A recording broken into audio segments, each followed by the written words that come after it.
Chat, we're secretly live right now. I hope you're having fun.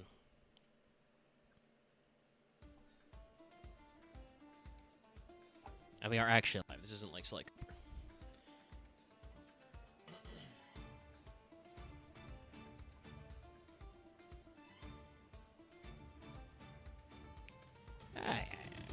Yeah, whatever, yeah. Let's rotate the slot.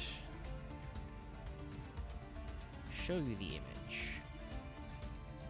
This to be, like, even quieter. Yeah, just a little bit fainter. A little bit fainter now that we're talking. We'll balance it out. Hopefully our bed music is still audible.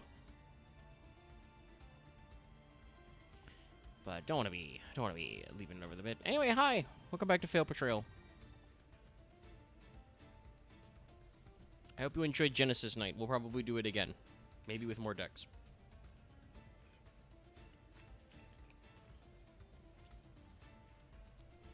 Because there's a lot of funny stuff to try out.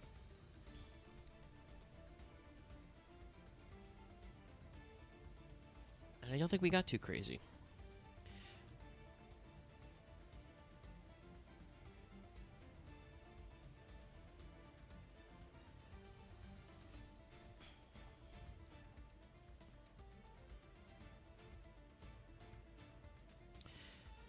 It's going to be a little funny.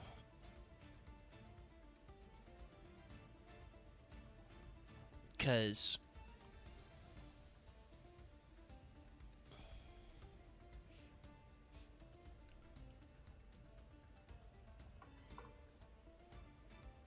sorry, weird funny image on Twitter. Yeah, first. You are indeed first. It's a little funny, though, y'all. Because I was going to say, because usually we have a lot of scheduling stuff going on, and it's like, oh, well, today, funnily enough, we get to run right into it, like, real fast, because I don't have a lot of preamble. But also, I am alone, so rushing into it doesn't actually matter. I do want to say, and there probably should be some people later. I know we've got some scheduling stuff. We're starting a little bit later because I had to finish to squish out Wanted. And I still have to upload it. I won't try and upload it while also broadcasting the stream. But I'd like this episode not to take forever because of that, so I don't want to, like, vamp forever. Sorry, I'm shaking my head. Technically, there's a couple of things to bring up in Yu-Gi-Oh! News. I believe our next core set in the TCG got delayed a little by some production stuff for obvious, stupid doo-doo-ass reasons. Obvious, dumbass reasoning. That's not Konami's fault for once. It's because of tariffs. It's because the tariffs are dumb. The tariffs are dumb, and they've never helped anything ever, actually. And they're probably illegal, but when was that stuff? This administration. But apart from that, yes, new train support. I don't know if we've done a train episode. Like, I need to check in the backlog for that. Well, I was asking about that today because, hey, we're doing BES and Gradius because that won our Patreon poll. We have a poll every month for Fail Portrayal. It is the first week of, first episode of the new month, so we had the poll run basically all of last month. And, it's done now, and the new poll is already up as of today. So if you are a patron or want to become a patron, $5 and up level, support us, right away. Jump in that down low. And you can go vote in the next poll. But this is a poll winner, so, we're doing that one for that selection. So I was asking about what stuff we've previously done as I, mull over the picks. And we got some fun ones up in there. Yay. But I don't know if we've done trains. Howdy, love. Hey. I was able to jump in rather quickly because new PC can boot up very fast. So I'm here. That's that SSD. No, I don't think we've done a full Kawakimeru episode before. We've probably talked about them in an aside, but I don't think we've done a full episode because I believe that's Marth's suggestion, and he is the one who keeps extensive knowledge of the back catalog. So, if he suggested we should do Kawakimeru, yeah, if he suggested we should do Kawakimeru, I'm pretty sure we haven't done it before. We'll double check that as always, but I'm pretty sure that's one of the ones we haven't done. There's other surprising ones, like I put BA on the list I think this month, and that's another one that was like, shit, have we done BA already? No, we've not done BA. It's like, well, we should probably do Burning Abyss. That was, a world premiere TCG archetype that has a very distinct style and has had a lot of history that we should look at. But yes, so I was thinking about whether or not we've done rank 10 train stuff, and I don't think we have. That one's a lot looser. So we may do that as a future episode as well, and then we could talk about the new train stuff. So that was one thing that was announced, along with the fact that Rush Duel keeps getting cool shit we don't get over here. Never stop being upset about no Rush Duels. Sorry, brief aside, I just had a small laugh, Omega, because I was looking through the rolling thread and just see you removing the dice spot from there. Yeah, apparently the bots will like automatically join threads or something, but we can yonkle them from threads. So yeah, I just somebody put brackets in our rolling thread, and I was just like, and actually I think it was in the spoiler thread first, but I just was like, is there something I can do about this? Yes. So I just fucking grabbed him and hucked him out of those two threads. I may do more later. So yeah, there's new train support. We'll probably do a train episode later if we haven't already, because you never know what stuff we'll do. Maybe we'll do a whole support report episode if we have already done trains. I was asking about Glad Beasts earlier. But the other thing is that they have announced Rarity Collection 5. 5 whole Rarity Collections. They are indeed that popular. So in addition to probably having some reprints for a handful of cards that could use some reprints in a bunch of different rarities, they have clarified that the special kind of cards you can get access to are... let me see if I can grab a graphic for people at home. They're a kind of rarity print that I'm pretty sure existed in Japan already, but wasn't brought over here for reasons that may become obvious to you when I show you the sampler images. But they have, like, extra text pops on them. Like, here we go. I do have the image. Okay, so let's copy image.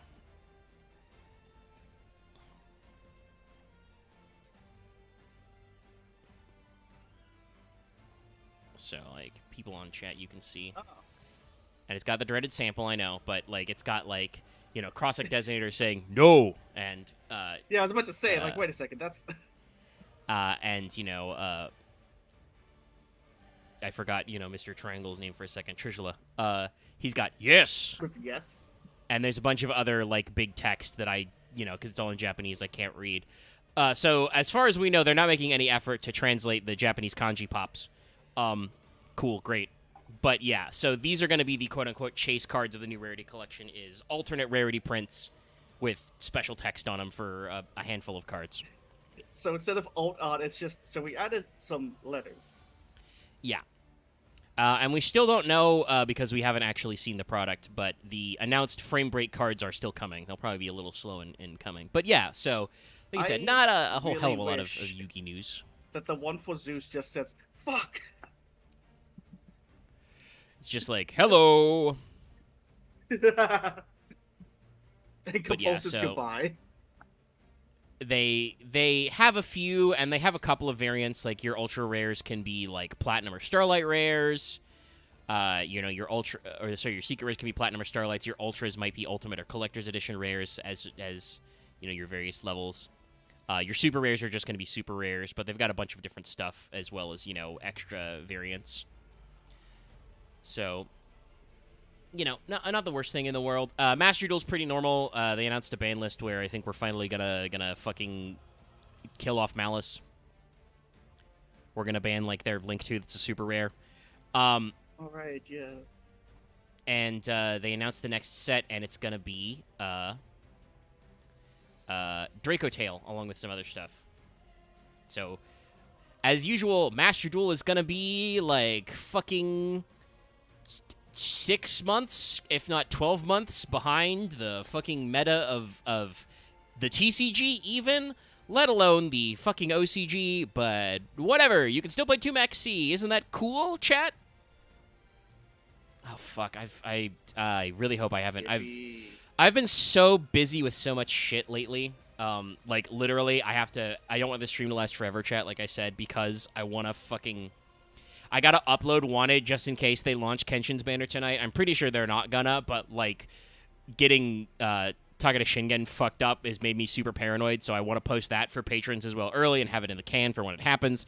And I'm not going to upload a video while I'm also streaming a video, chat. That's a bad idea. That's a very bad idea, even if I am wired I thought in. you were going to make a joke about wrapping and rolling it all up because you wanted to get back to Katamari. I do also want to do that. I haven't played Katamari at all today. I have been in the can working on various things. But one of the things I have also been doing is trying to keep up grinding gems in Master Duel because these fuckers have put out multiple limited time bundles that don't overlap. There's like 2 Labyrinth bundles, you know, that they like brought back, and like there's like a Diabell Star themed bundle, and all the new like the last bit of White Forest support is also finally in, again, like fucking 12 months after it came out. So like I'm just like, God. Well, luckily, X, that is actually a perfect segue to at least start talking about what the fuck Gradius is. Because that was basically my transition to get out of here away from the news. So, I mentioned it earlier. To recap, BES was a patron poll pick. If you don't know, BES is short for Bacterian Empire Ship. They're just called Giant Battleship Kyodai Senkan in the OCG. They're based on the Gradius series of games, which is actually made by Konami. This is like one time they do a crossover. R-Type. I think about the R-Type series as well. Let me actually see in the entry. No, fucking sorry. Wikipedia's trying to drum up funding, so like I have to. I understand you're very good, but also that means I have to look at it. Let's see. No, it doesn't look like R-Type is officially inside.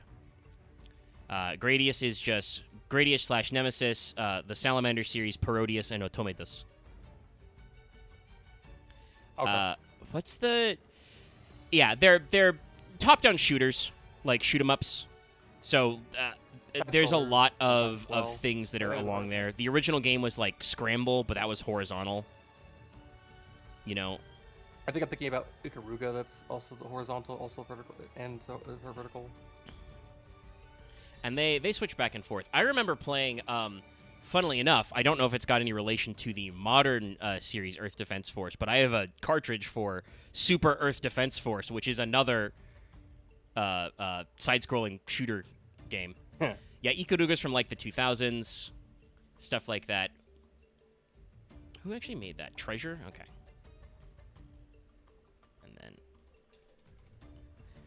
Let me check. R-Type was in 1987, so it would be way after Scramble. Developed by Irem, published in North America by Nintendo. Interesting. But published by I don't know. Yeah, so Gradius goes back to like 1985. Like I said, Scramble's way older, so a very classic game, has a lot of elements you would recognize if you play these style of shoot 'em ups. There's a lot of weird stuff in them as well, so obviously we will be mentioning some of those. There are, like I said, crossover cards you may not realize. But this is, as I mentioned before, one of the like very few times Yu-Gi-Oh! Has actually bothered to cross over with a Konami property. Besides a cameo card. Yeah, like they have references like Vampire Hunter and the espionage one. There are a couple of cards that are actually named after obscure Japanese-only Konami games, like Ryukoki and... I think there's like a Werewolf Saturday Man one. Fuma something? The guy who's got Fuma and some other Japanese words in his name that blows up zombies. Katara That's Fuma? that one. That's like another separate Konami series. So he like had a clip card too. Yeah. They have a few references, but none of them are big series of cards. And so we will talk about the Gradiuses and the BESs. BES, I will say, they have actually tried to make into an archetype, especially with the most recent support, which is why this was on my radar. I was like, oh yeah, shit, we've never talked about BES. That's a perfect thing to talk about on Fail Portrayal, because those cards have sucked for 20 years, chat. So, Because the original BES Big Core, very old. It's from like 04. I have to say this. Even if Dallas does not show up, we have to acknowledge the Scarecrow staples the chair and talk about the Duel Links combo Oh, yeah. at some point. I'm saying we have to do that because it's like...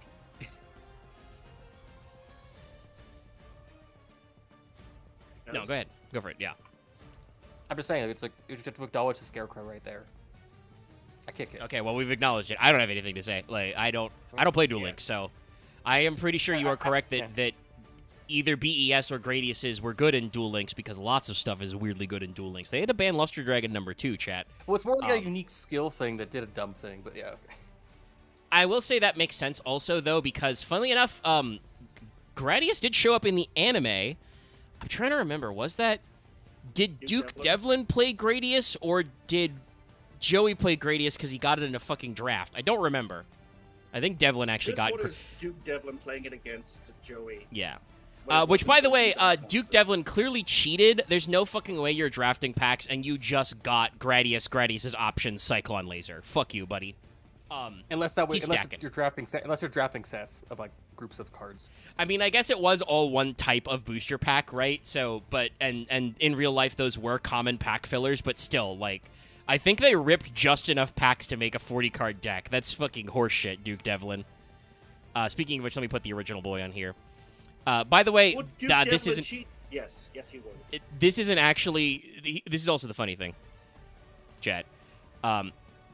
This is called Gradius in the TCG. That's just wrong. That's just wrong. This is a Vic Viper. Yeah. The series is called Gradius. The ship has been called Vic Viper, I think even in English, since the 80s. Yeah, because I think there's other cards called the Vic Viper, and that. Like, yeah, there are several series of Vic Viper. And Lord British. Yeah, Lord British Space Fighter, which is also a technically, I think, Ultima? an Ultima reference. Yeah. Yeah, I was thinking Ultima. What's the other series by Ultima that had like 12, 15? I'm sure I'll check the trivia page and check later. In Well, Japanese, I thought this Vic Viper is... was a reference to Zelda the Enders. Thank you for saying that, Loth. I would have remembered that. But also, no. Guess what? Vic Viper in Zone of the Enders is a reference to Gradius. I know. Great fucking mech, I mean, first of all, chat. Of course we're going to talk about Zone of the Enders. You should play Zone of the Enders Second Runner. It's a great fucking game. You should also play the first Zone of the Enders, but that will take you like an afternoon. Yes. Yeah. That was like was It's only 3-4 hours. That's also including the time you're resetting levels because everyone died. Who resets levels because they died? Just a skill issue. Get good. Yeah, but all the civilians died.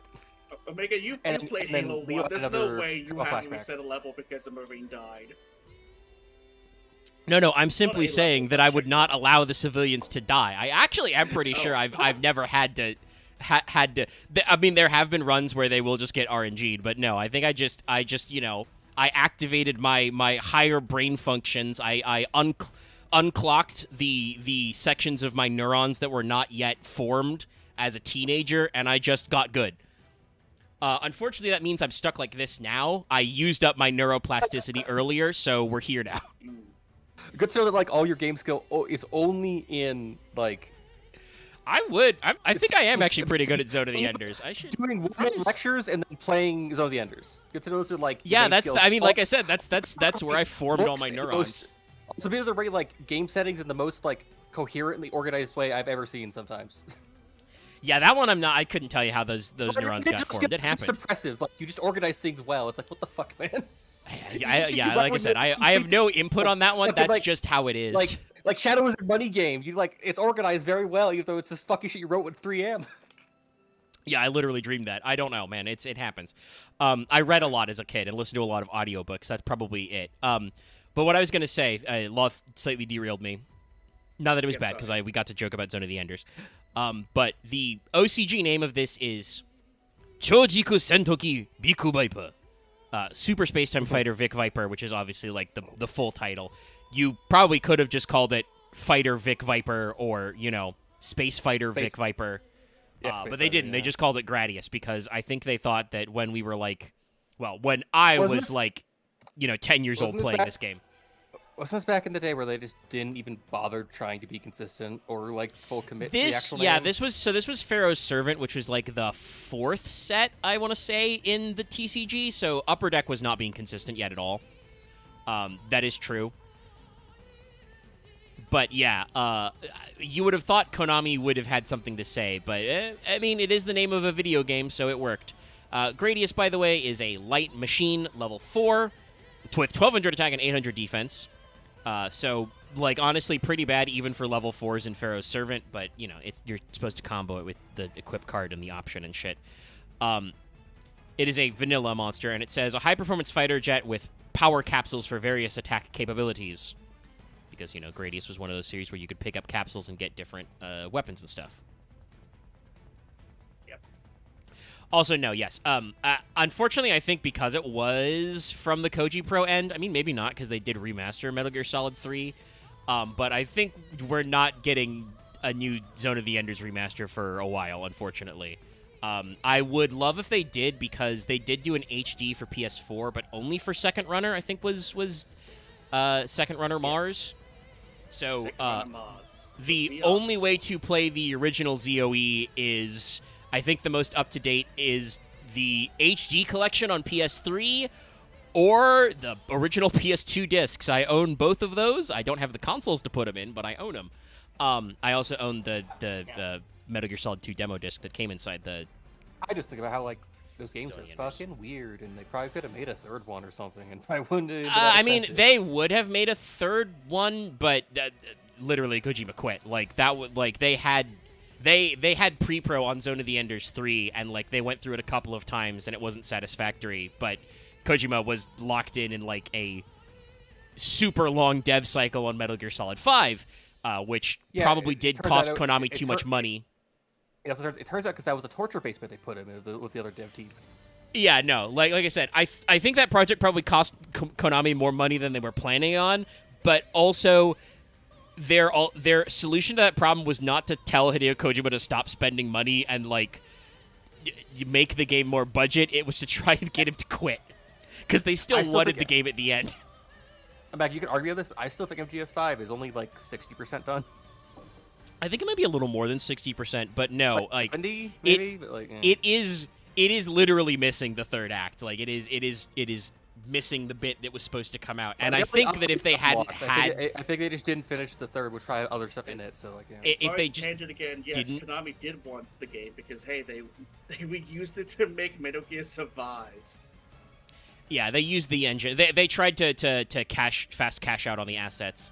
But yeah, no, I think their original plan, if Kojima hadn't had such a messy public breakup with them, was they were gonna release something resembling Act 3 as an on-disc day one DLC, because there's a director's cut version of the game which has the semi-finished cutscenes for going to the island and facing down with Eli and shit. So they were most of the way there when the game launched, but then basically their reputation went in the shitter, and they were like, oh, none of the people who would know how to finish this DLC work for us anymore, and also we don't want to talk about it because we don't want to get embroiled in possible future legal battles. I think they also quietly got rid of half the people that made those choices. Oh no, yeah, Konami is I don't want to say better now, but is different. Their entire board of directors who is in charge during that period have cycled out. The meteor came and killed the dinosaurs. Yeah, basically, they completely restructured their C-suite and shit since then, and it's been 10 years. So yeah, the original Vic Viper design, though, yes, thank you, chat, is a classic. I do like it. Like I said, I played a little bit of Gradius's Gradii. I don't actually know what you're supposed to say is the plural of Gradius. It sounds Latin, but I think Gradios? It's a fake word. But the split plane design has always been super cool to me. Because I'm pretty sure I don't think I owned it. I had a friend though who owned a Gradius 3 cart. People don't really talk. People talk about spaceships. They don't really talk about space planes, really. No, and like the Vic Viper is a pretty solid design. Like, And hey, it chat, stands yes, out well if on a you're- top-down shooter. If you're realistic, space fighters don't actually have to be aerodynamic because there's no air in space. But if you want a transferable to atmospheric fighter, you still need an aerofoil design. It's why the space shuttle looks the way it is. So, like, Vic Viper's not terrible. I think it's supposed to be like a single-seater. You've got, very visually striking, especially, like I said, from the top down. The front-on angle of the original Gradius art's a little weird, but it's very Yu-Gi-Oh!, right? Like, this is just, like, so It's got Yu-Gi-Oh! the To blue- have it just it's be in got- front of it's a weird the exploding explosion. bloom. It's got the exploding Yeah. bloom effect in the back, yeah. I'm pretty sure the little red baubles at the front are supposed to be your laser guns and stuff like that. So it's a classic. This card is basically completely unnecessary for the rest of the light machine, Gradius type archetype. You might play it because it's like an unexpected die target in this deck. The main thing is that future Gradius cards are going to be focused on light machine. And not always 4, but often 4. All right, I gotta go. All right. See ya. I'm glad you're here for at least we got to yap about Gradius a little. Yes, again, sorry about that tangent. That's okay. We love to change in here. I do have other shit to do, but, we also have to pad the episode a little. This art's very weird, by the way. I'm going to assume they had some, concept art for what the fuck an option was supposed to look like. But I've never looked at this one blown up real big before, so this is Gradius's option. Yeah, apparently Which the one's option is it's the one surrounded in the red fireball, because that's how they look in the game. But yeah, apparently the option is just a fin funnel. It's just a bit. Yep. It's got a power aura, so you can't see that part usually, but yeah. Wild.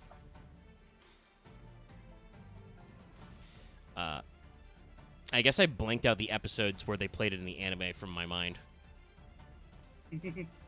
Because, yes, guess what? In the Virtual World arc, I don't remember which one of the big 5 was Robotic Knight, but he played some Gradius cards. Oh, he did? Yeah. That's how forgettable that season was. Besides some There were some penguins. good yokes in that season, but it was not super strunks.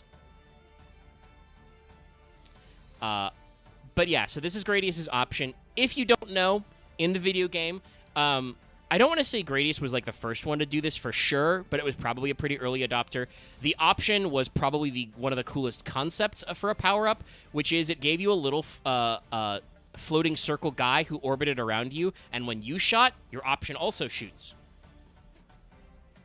So it's a way to multiply your firepower in an arcade shmup. So it's pretty cool. Unfortunately, go ahead.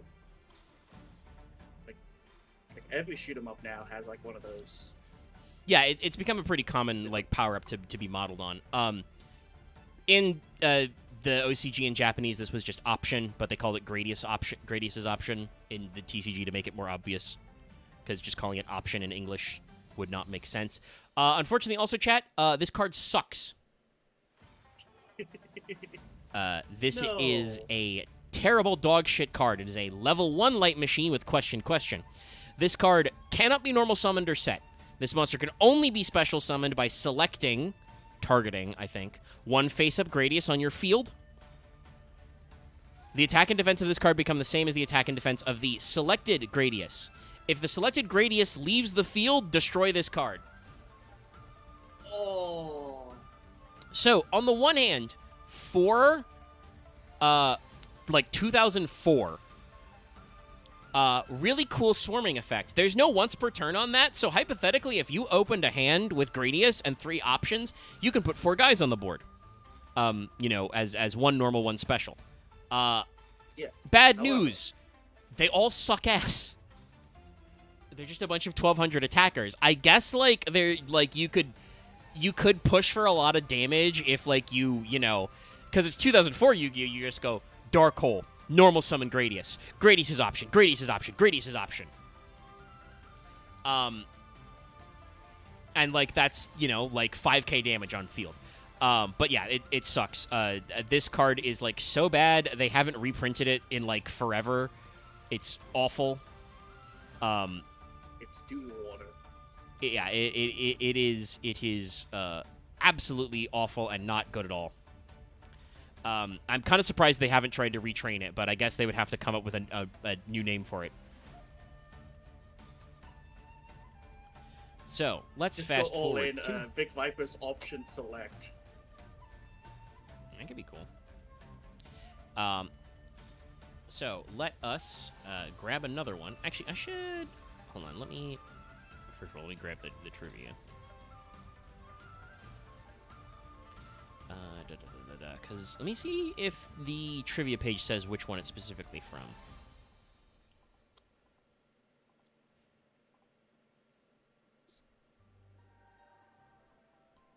Okay, no. So it doesn't say specifically. So it's probably like the Gradius 1 Vic Viper. All right, good to know. Because we next have another one, because they retrained it. And they retrained it with... they did some fun stuff with the name. Our next card is... Victory Viper XX03. And as you can see, we've got a slight glow up in the design. You know, a little more angular, a little more tight in. Got kind of a forward swept wings. Got some extra gold coloring in there. We actually have a background of, like, you know, blasting through space with some rocks. Yep. And I would guess that this is probably, like... The trivia page doesn't say, but if I had to guess, because I'm pretty sure Gradius 3 is, like, the really good one... It's called XX03. So, sorry, double X03. It is probably from Gradius 3, but pretty cool design. And honestly, this is a way better card. This is way better than, like, a one-off from... Actually, that's a good question. Chat, double-check me. Was Duke Devlin in the manga? And if so... Was he in it? I mean, he wasn't in as many chapters because obviously he was in the virtual world arc, and then that didn't happen. But like, was Gradius a manga card? Because if so, that's just like Takahashi, you know, already had his deal with Konami, so he was doing a funny.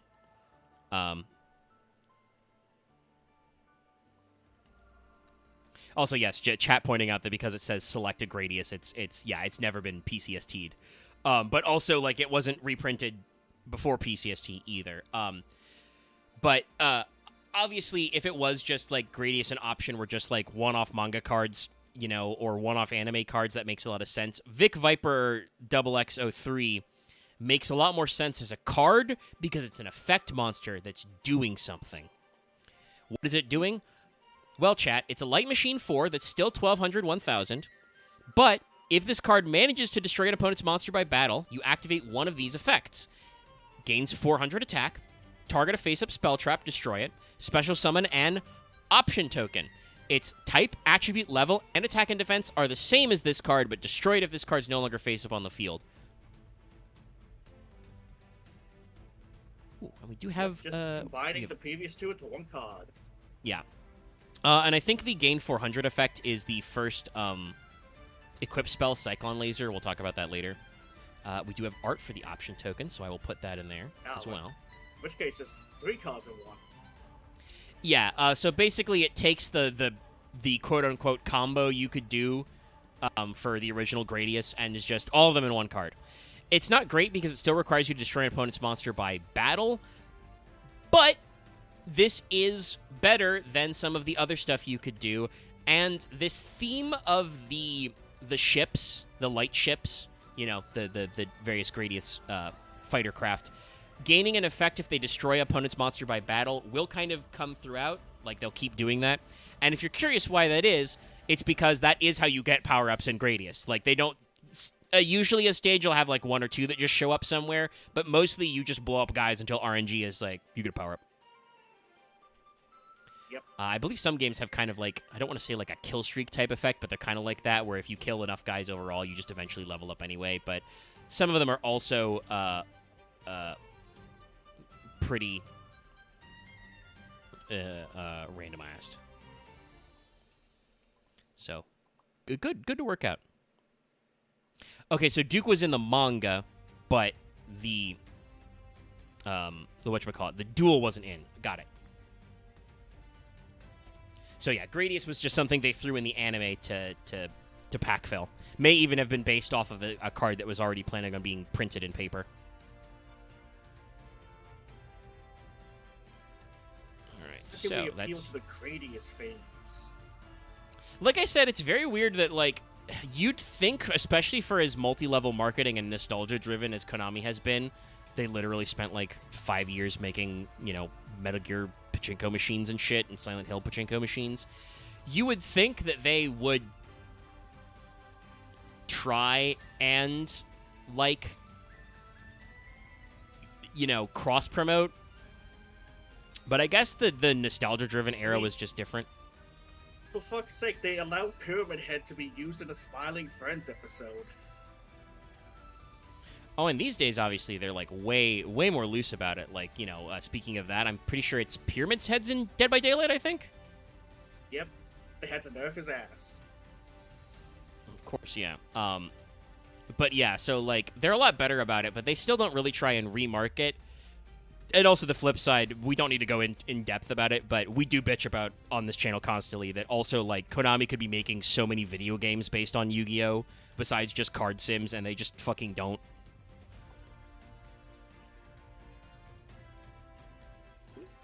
What do you mean you don't want to go on a JRPG-style adventure doing the fucking World Legacy series? Yeah. Hell, just give me a... Oh, sorry.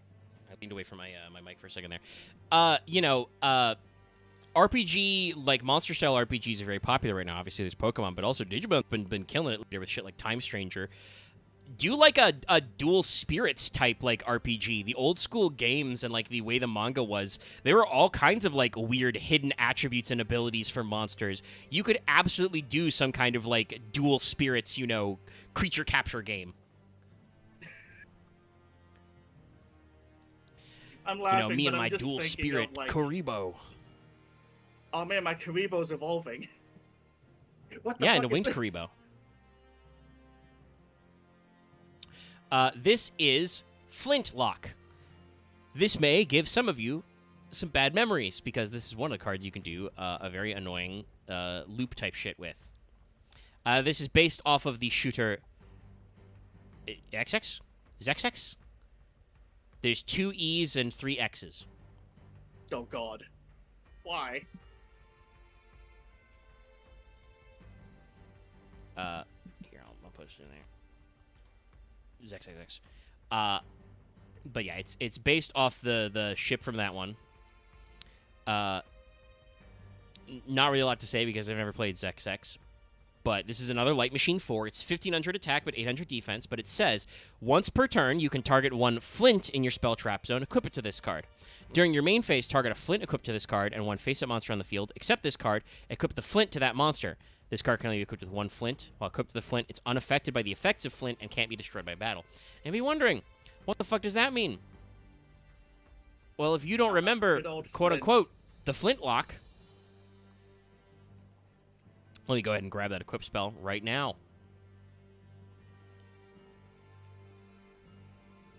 It wasn't me who did it, but someone technically did do a flintlock in Prague. Yeah, David tried to flint loop me.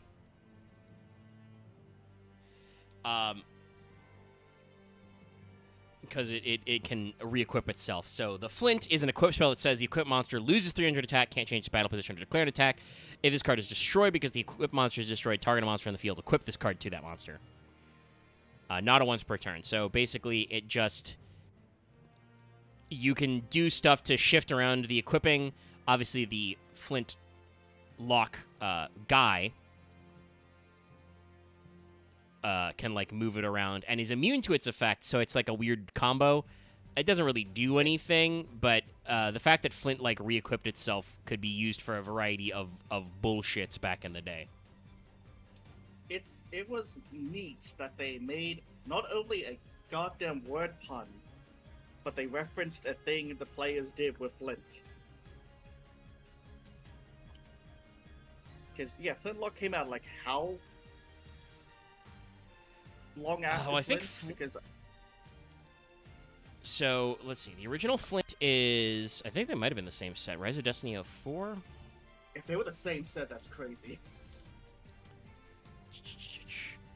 Okay, no. It was a few years later. Flintlock was 07. Okay, I good. think that it I was think like they makes it very funny that they took that long to do it. That seems longer than I thought it would be. But yeah, that's why it was surprising. It's like why would you reference this now? I think the ship why was bring it called back? the Flintlock, but yeah, basically you can use Flint morale boost and 2 Flintlock or some other ability to shift. I think we used A forces at the time to like gain an unlimited number of life points, and then you like win with Dark Snake Syndrome or some other bullshit.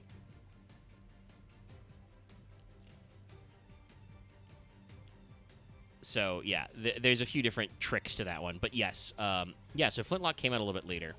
Did I grab this guy? Yes, it did. Okay. This one, some of you may actually remember because in some of the light machine stuff, this one actually showed up a little. This is Blue Thunder T45, which is from the arcade game Thundercross. And this card looks a lot like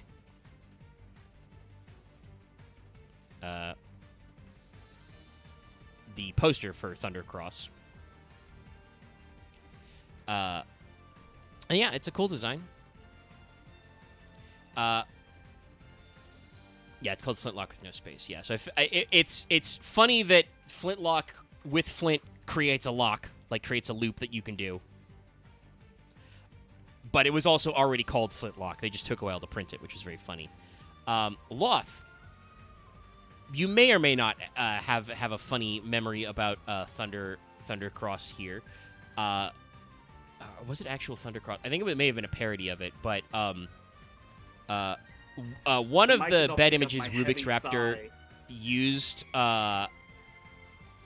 is from I think it's Thunder Force 4 is the name of it, which I'm pretty sure is a Thundercross parody. That was the boss music for one of the 40k ops. I forget which one it was exactly, but it's the one where the like Baneblade tank comes out at the end. It's metal as hell. You would recognize probably both the music and the bit if I showed them to you. But I can only assume based on like the album art. Like I don't know if it's a game or if it's a like an album parody, but it's one of those kind of thing. But Blue Thunder is actually a pretty useful card. Why, you may ask, chat? Well, guess what? It actually has 1700 attack for a light machine level 4. We're increasing enough abilities. It's by the way, it's 2008. This is Phantom Darkness, so we're late GX.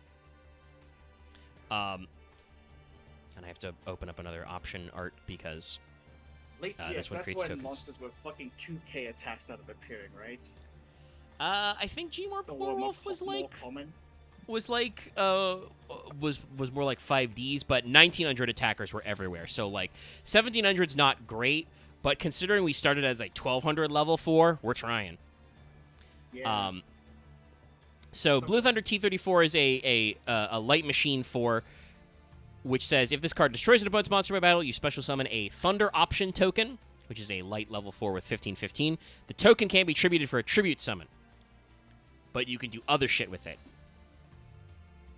And so this has actually been in a couple of decks.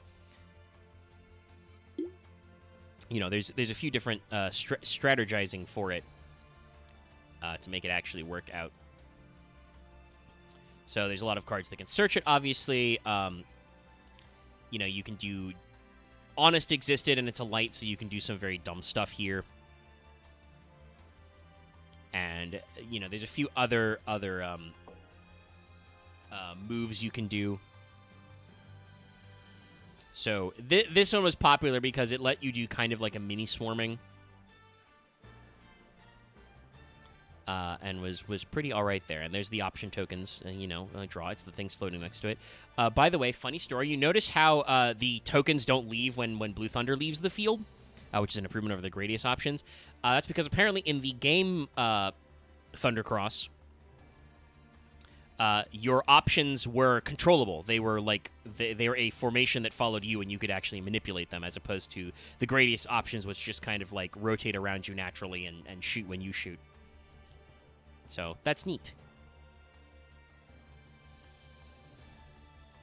All right, I will grab our next art for a second. Yeah, there's a few different guys. Let me see. Was this one earlier or later?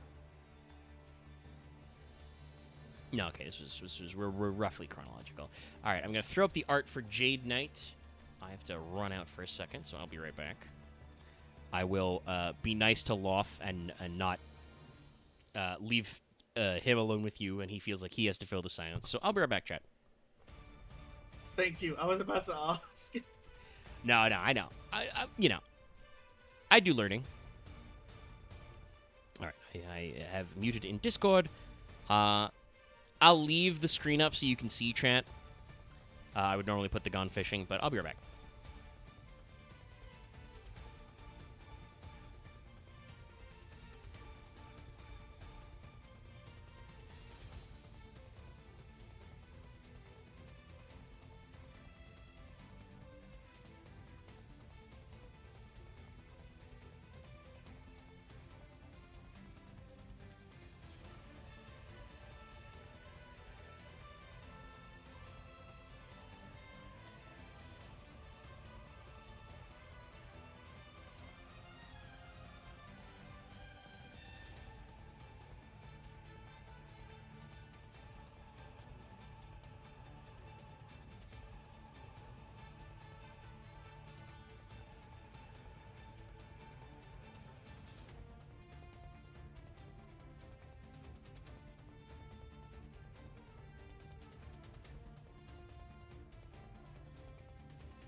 Okay, I'm back, chat. Everybody tune back in. Lock back in.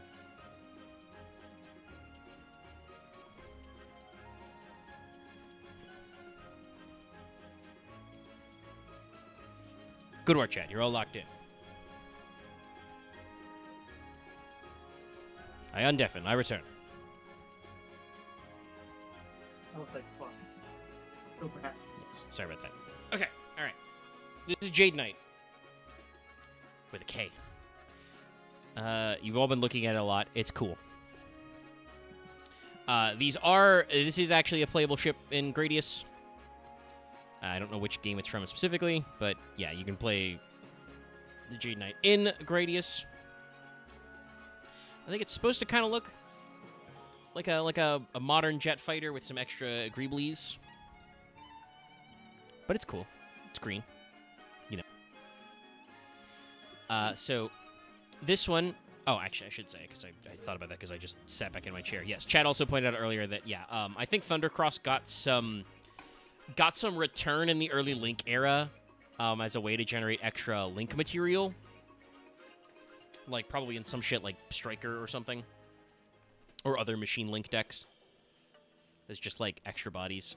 Not obviously a big deal now because, like, going to the battle phase to get extra materials to make a Link 2 is, like, kind of slow. But still, interesting to see kind of the curve of this. So, Jade Knight is a level 4 light machine that has 1,000 attack and 1,800 defense. It says, well, this card's in attack position. Machine monsters you control with 1,200 or less attack can't be destroyed by trap effects. When this card is destroyed by balance into the graveyard, add a level 4 light machine monster from your deck to your hand. So this searches any level 4 light machine, which is a fuck ton of them. And again, this was 2008. This was, Crossroads of Chaos. We're in early 5Ds era now. So, like, absolutely there were level 4 light machines that you could search with this by just crashing. Yes. Obviously, you can search another one, but you can search all of the Gradius, adjacent guys. But you can get Electromagnetic Turtle. You can get a couple of the Cyber Dragons that were low. You can get V-Tiger Jet. And a few of the other XYZ guys. Orbital 7 later. Quick reminder. Is it level 4 specifically, or level 4 or lower? Yeah, it is exactly level 4 light machines. Damn. Its ability to protect machine monsters you control at 200 or less attack is not level-based. It's based on attack. But yeah, the searching effect is. Again, obviously a card that's like way too slow now, but also it's been, 15 years since it came out. An interesting bit of linkage, attaching them to the light machine. Unfortunately, the trap protection effect of 1,200 or less only works for the original Gradius and the original, or I should say the second follow-up, the Vic Viper XX. And only protects them from trap effect. So this card was like a pretty cool concept in 2008. It's basically both of its effects have gotten worse over time. Because, like, back then, you would actually be concerned of, like, oh, well, they can just sack or compulse or otherwise, like, if they, like, blow up my Gradius, then my options go away and shit. But it's also, like, but they have to have 1,200 or less attack. It's not original attack. It's just less attack. So, yeah, it's not great. But, they gave it a searcher. The next one will be... Sorry, the angle on this art's very weird. But it's Falchion Beta. Shout out to them for just using the Greek letter beta. So no, by the way, it's not Falchion B. It's Falchion Beta. That's why it's written funny. Okay, so this one's also 1,200 or less. So there's a few more I can get in there. Falchion Beta is another guy you could play in some Gradius games. Sorry, that pause made me think, yeah, he is just another guy. Well, yeah, that's what I mean. He's another playable type guy.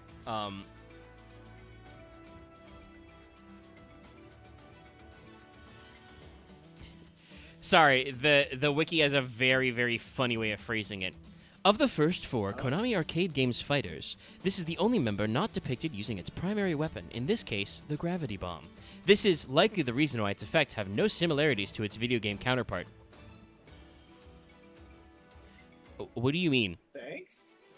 What do you mean? None of them have similarities to their video game counterpart. Like, I guess some of them summon options, but still. Also, hold on, wait a second. Do any of the other ones actually show off using their weapons? I don't think so. Not really. Like Flintlock can equip the equip spell Flint. That did, come a little later. And there's an equip spell for Cyclone Laser. But no, not most of them. Thundercross doesn't, I think, use a special weapon or anything. So yeah, I don't know. It was a weird bit of trivia. But the Falchion Beta... But the way that's worded, it's like, in the card art, it's showing off using their main weaponry, like their gimmick, so... But none of them are fire weapons. Yeah, I don't know. I don't know what they meant by that. A weird green ring around it, but I don't know if that's the weapon. This is another Light Machine 4, 1200 attack, 800 defense. If this card destroys an opponent's monster by battle, you activate one of these effects. You either send a Light Machine with 1200 or less attack from your deck to your graveyard, or target a Light Machine with 1200 or less attack in your graveyard, special summon it. This is another one that especially once Rank 4s, for instance, got introduced, and also obviously Link material, you can see the idea of this kind of Light Machine, 1200 thing bouncing back and forth. You can summon extra materials, you can get extra guys, maybe set up for a synchro play. The problem is it still has to destroy an opponent's monster by battle, and it's one of those things of already by now, there are decks that are strong going first. There are decks that can build boards in Yu-Gi-Oh! You make things like Stardust Dragon or something, and you're like, okay, I've got a guy who has protection, so you try and crack me, and I'll get you on the crackback kind of a thing. By 2009 when this came out, Ancient Prophecy, you can set 3 in them. Is the option though their special attack? I know it's their special feature. I don't know. It's like I said, it's phrased very weirdly. This one has an explosion, so it could be using the Gradius Bomb. I don't know. But yeah, this is for 2009. These are crazy future sighted effects of just summon back a Light Machine in your graveyard, or send a Light Machine from your deck to graveyard. Obviously there's room for that to be cool, but again, it requires you to use a battle phase and your opponent to have a monster for you to destroy. So it's got very limited potential. You'd think out of all things they would have, if they wanted to make this a thing, they would have given them a battle trick. Yeah.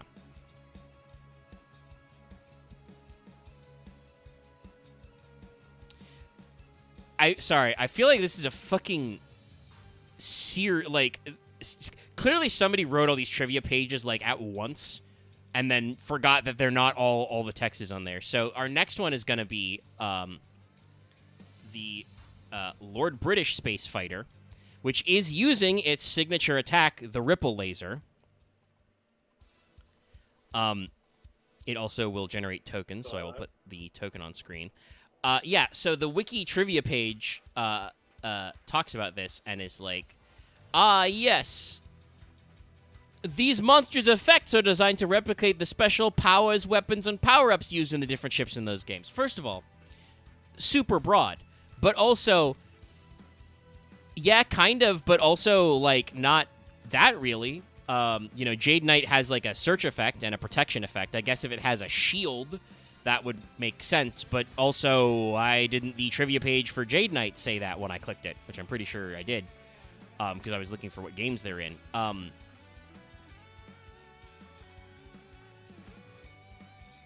So, yeah, I don't know. It's very oddball.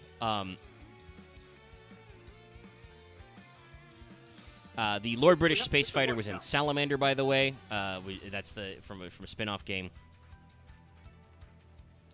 And has a fighter named Lord British, and sometimes called Road British. So actually, I thought this would be an Ultima reference, I get, but it seems like it was completely separate. That's very weird, though. Because, why is it called Lord British? There was space shit in, some of the early Ultima games before they knew what they were doing. But if they just decided to call it Lord British for no reason, that's so weird. Anyway, they do have power-ups that can combine multis. That's the multi-token we're showing. Lord British Space Fighter is another one of the guys who does actually fit the 1200 mold. So they rolled out a few of them to catch up. This was in Stardust Overdrive, which is 09. So it started being pretty slim, but then once they gave Jade Knight its effects, they started making more 1200s. The Lord British Space Fighter, which is just Rodo Britishu in the OCG. Funny that they actually added the Space Fighter this time. Is another level 4 light machine with 1200 attack and 800 defense. If this card destroys an opponent's monster by battle, activate one of these effects. Either this card can make it a second attack in a row, target a set card on the field, destroy it, special summon a multi-token, which is a level 4 light machine with 12/12. The multi-tokens also don't go away because your options, your multis in that game, you could use them basically if you had them to respawn after you were destroyed. So, different mechanics do... There are some mechanical things that line up there. It's just like I said, I feel like the trivia pages were, written out of order, which is weird because Lord British Space Fighter is, the 4th or 5th one of these going in chronological order. So it's very strange to tack that into the text now. Somebody should probably, unify all the descriptions to make a little more sense. They should, but they won't. No. It's a cool-looking ship. I like the design. Very classic kind of space plane. Big sweeping delta wings. It's very funny that the multi-token is, literally 8-bit. But yeah, Lord British Space Fighter was actually a card that was used back in the day. This was a thing that with certain, because it's a light machine, because it can attack twice in a row, you can do shit with, Honest, Limiter Removal, and other wombo combo effects to, get this card to actually be decently strong and then attack. I'm pretty sure rulings-wise, the way it works is if it just says make a second attack, you cannot attack again.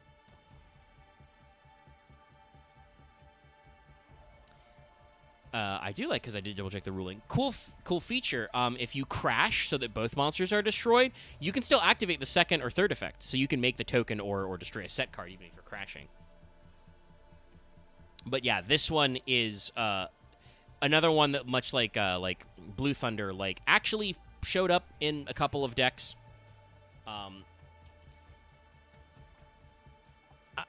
Its effects are okay. I don't know if you really would go for it these days, but it still has room.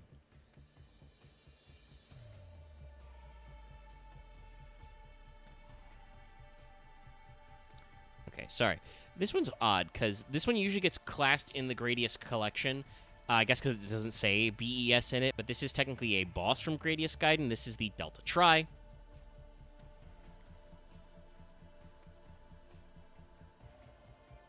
And this card references Union Monster, so you may think this one's older. No, this card's from 2010. I don't know what they were fucking smoking. I was gonna make a joke and say that good shit, but I don't even think that's the case. But this one is important because the Union Monster it's supposed to reference is Trigon. Whoa, that's huge. Sorry. It shouldn't be that big. Did I, zoom in accidentally? We did. We, scrolled in. Let me scroll out. There we go. Now it's framed correctly. Don't know why we scroll-wheeled. Trigon! The Dragon Laser. Yeah, so this is a boss that shoots dragons at you. Who are made of lasers. Why does the card art for the monster itself look like it's being minimized? I don't know. Maybe it changes shape. I haven't played Gradius Gaiden. But yeah, so it's really weird that, like I said, this is technically a boss, if I understand correctly. But it's in the same category as the other Gradius guys. Another level 4 light machine with 1200 attack and 1000 defense. If it destroys opponents by monster by battle, activate one of these effects. Either target an appropriate Union monster from your graveyard, equip it to this card, which does mean stuff like mech support platform and other generic machine unions can work, but obviously you're supposed to do Trigon. Or target a face-up light machine you control, shuffle it into the deck, draw a card. Again, cute effects. probably not powerful enough on their own to actually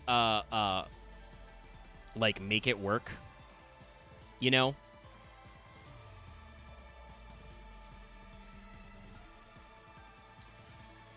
But the funny thing is that other one, Trigon, is a Fire Dragon Union monster, level 3, with 500 attack and 1700 defense.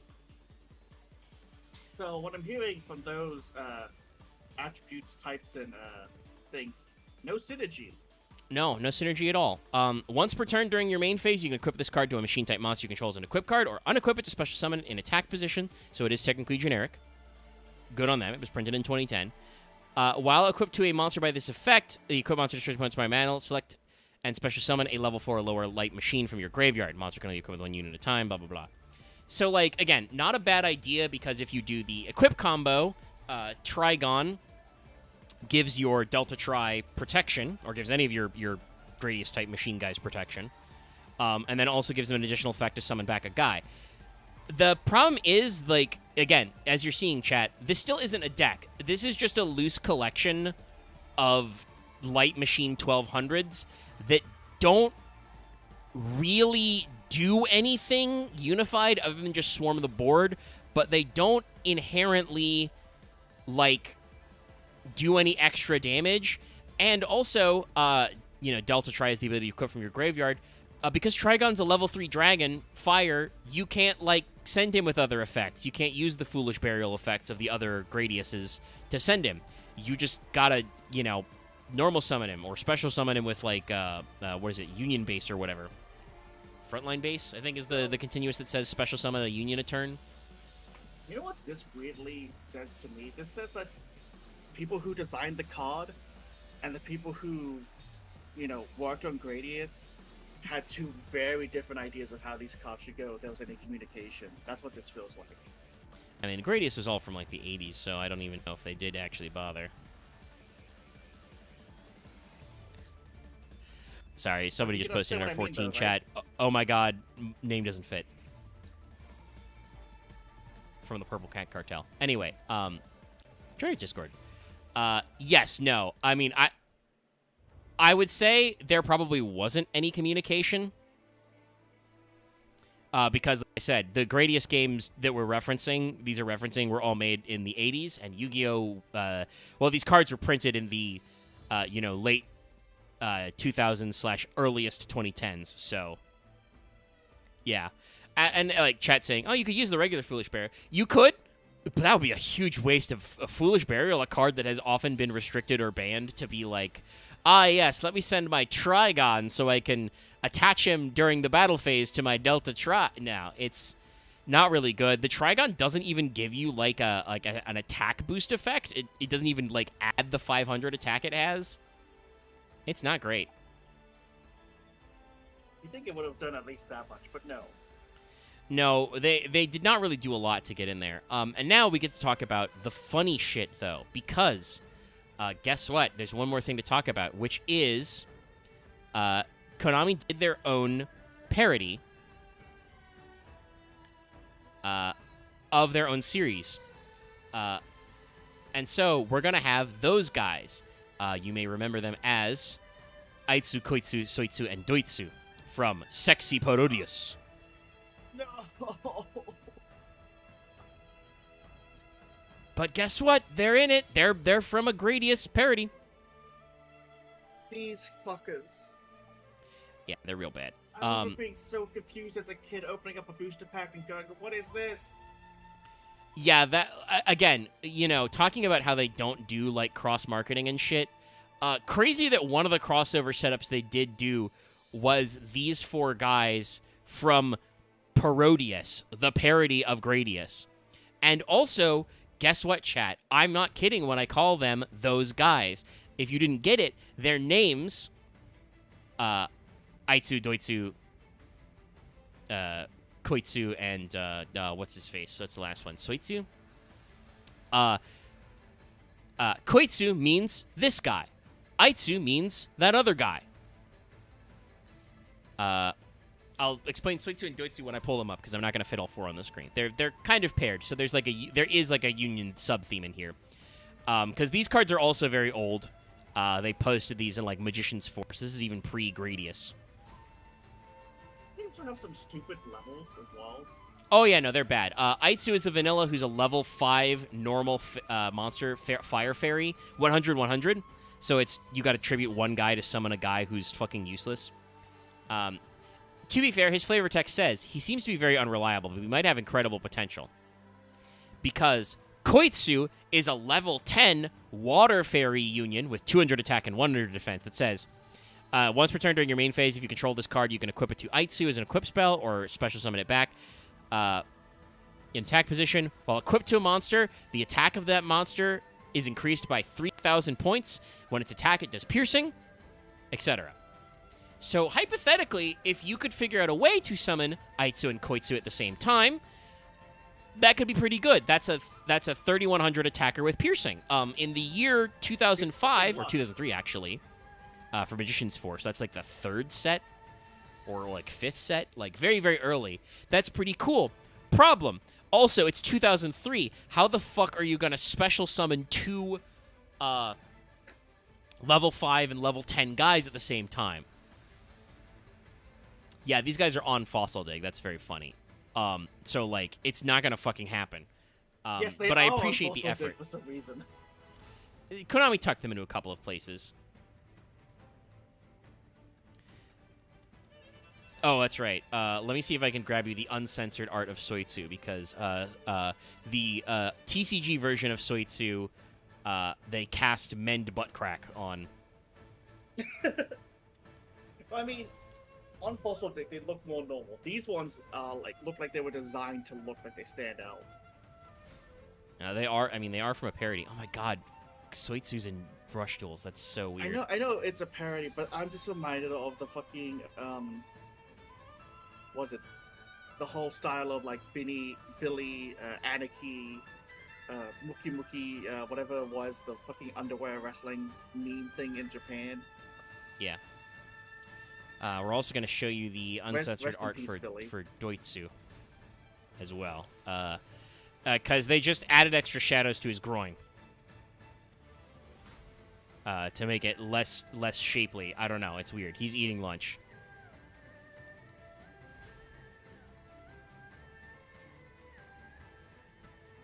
So, Soitsu is that guy, and Doitsu is which guy? These are the second pass. They're from Cybernetic Revolution, so the first set in GX. So they're actually smarter. They're smarter about this. They learned their lesson over 2 years. Soitsu is a Wind Fairy normal, level 3 with 0/0. Apparently totally unreliable. He wonders if he has incredible potential.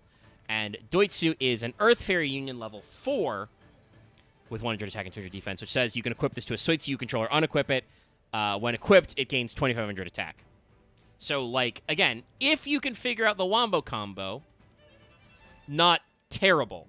Especially because there was a decent amount of Union Monster support. So, like, if you had, like, Frontline base, I think it was, or some of the other ways you can get extra Union Monsters out, going normal Soitsu, attach Doitsu to make a 2,500 guy for, like, effectively 1 normal is, like, I mean, that's Summon Skull.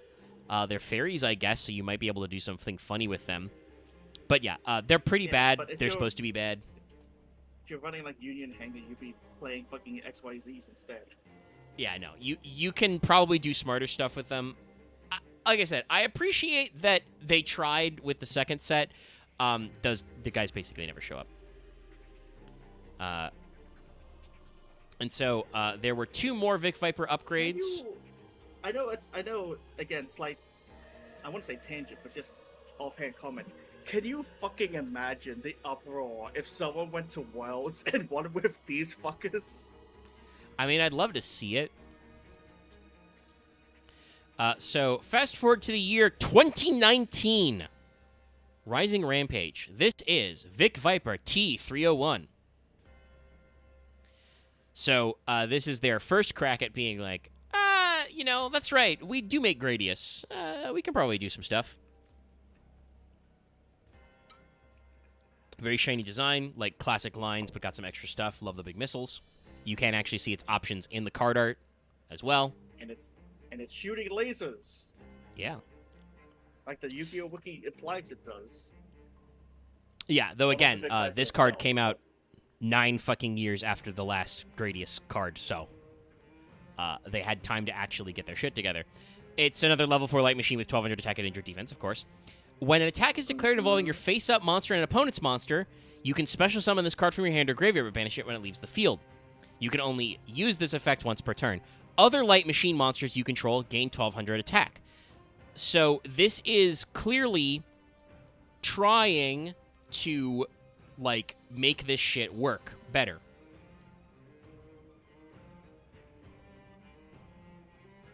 This is from Gradius 5, by the way. Apparently there was a time travel plot in Gradius 5, which is why this card summons itself. Because you have to, get help from the past or future or something. Anyway, again, pretty decent effect. Like, light machines get 1200. There's stuff you can do with that for sure. There are several light machine archetypes out there. Obviously, Cyber Dragons will use extra attack, and it's just when you're attacking. So I think this probably saw its way into some deck lists, but also, if you need, like, a battle trick to gain 1200 attack, you don't need to gain 1200 attack, you can just play Honest. It's a cute concept, and I do like that it special summons itself from either hand or graveyard, though obviously it banishes when it leaves the field. So it can help you get some extra material, but feels like for 2019, too little too late kind of a thing. Not quite enough to bring this deck together. And can't quite revive it from the grave. And our next is a card that's not out yet because it's coming out in the next set, but it is in Master Duel because they dumped all the Gradius stuff in Master Duel early because they're freaks. This is the Vic Viper Type L. Ooh, a new one. I did not know this. Oh, my God. Sorry, I just realized that shows me how much I fucking know. Also shows me how much they're actually marketing this. So the Vic Viper Type L is from Salamander 3.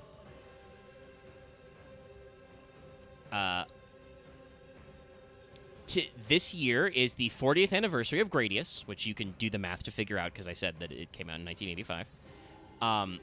Yep. So they released a collection called Gradius Origins, which is on Nintendo Switch, PC, PS5, and Xbox. It was in August this year to celebrate the 40th anniversary. Salamander 3 was one of those games in there, which is why they decided to do the new BES archetypes and do Gradius in Rush Duel and also do Vic Viper Type L. However, nobody ever said that it's for the 40th anniversary and it's for the new collection they launched, so damn. Honest was, I think, limited before. It would not have been limited by the year 2019, though.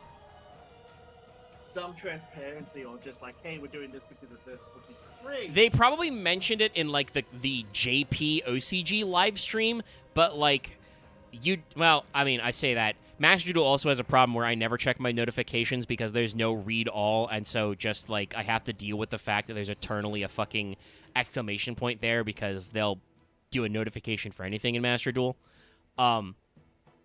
But, like, you'd think they would have been like, check out this new selection pack. Get these Gradius monsters to celebrate Gradius' anniversary. Buy Gradius.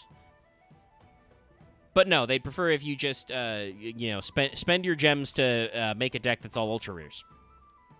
Anyway, Type L is a card that came out literally this year, so let's see if they've actually learned their lesson. Light Machine level 4, 1200 attack, 800 defense. At the start of your battle phase, activate one of these effects. Special summon one machine monster from your hand. Send a level 4 or lower light machine monster from your deck to your graveyard. If this card's destroyed, target a light level machine in your graveyard, special summon it, and if you special summon a monster with 1200 or less attack, it gains 1200 attack. You can only use each effect once per turn. This is probably alright. Definitely, obviously, you usually want to clean up the board before you get to the battle phase, but it doesn't require destruction. It just, at the start of the battle phase, does it. And that's just any machine monster from your hand. So that can be a great way to slap down one of your BESs that have a big attack stat or something, or several other, strange effects out there that you can catch up to. It also lets you foolish a level 4 or lower light machine from deck to graveyard, which I'm sure probably does something in a few different decks. And if it's destroyed, period, you get to summon back a monster. And if it's a 1200, you can double their attack, basically, to 24, which is not bad. Probably not going to tear up any deck lists, but, like, decent. Honestly, maybe I should try and figure out best in like Genesis or something. Maybe we'll do like a Gradius. I know there were some people who experimented with it, so maybe we can do like a Genesis Gradius list. Oh God, why would you do that to us? Because I can play funny things. Anyway, let's go through the spells. We already looked at Flint, obviously, but I mentioned it before. This is the original equip. Cyclone Laser, a.k.a. Cyclone Laser. This is supposed to be one of Gradius's attacks. It's your upgraded version in Gradius 3. This? Yeah, this is a Gradius card. You've probably seen a million of these because it's a fucking common in Labyrinth of Nightmare, and you were just like, you. Yeah. I remember the card art. I don't remember the text.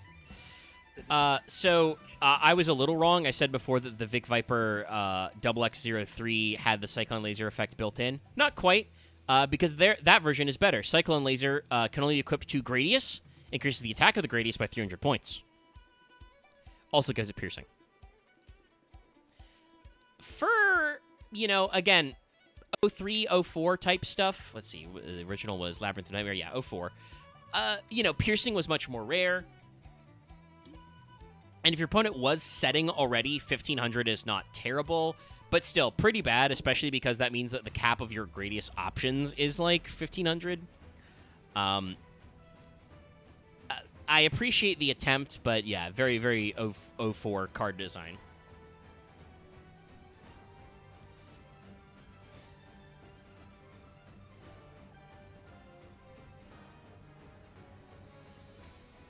Sorry, I was confused because Power Capsule must be the name of the card in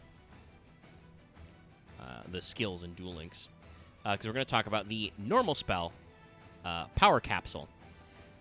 This is the iconic tie-in for Double X. It shows a scene from Gradius where a bajillion enemies are coming to kill you.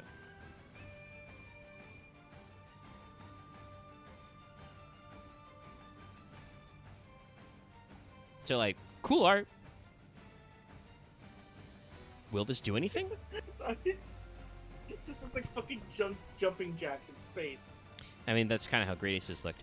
This is a normal spell that says, select a face-up Victory Viper XX03 you control to activate this card.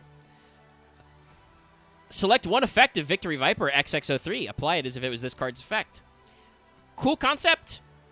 Very annoying that it's limited to, X03, so you have to, be playing it. That said, still, I like what they're going for, they already realized in, when was Power Capsule exactly? Yeah, Enemy of Justice 06. So they'd already realized, in the same set, that, the having to attack into your opponent effect was not good.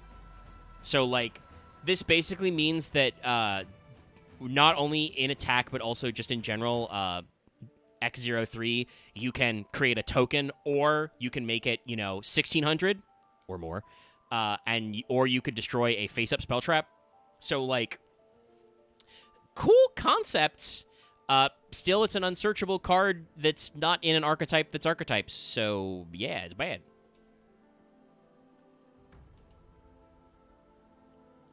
I know a card that I'm sure it's going to be super disappointing. God, such a bullshit win more card. The art and name is really cool because this card is Dragon Laser. Dragon Laser.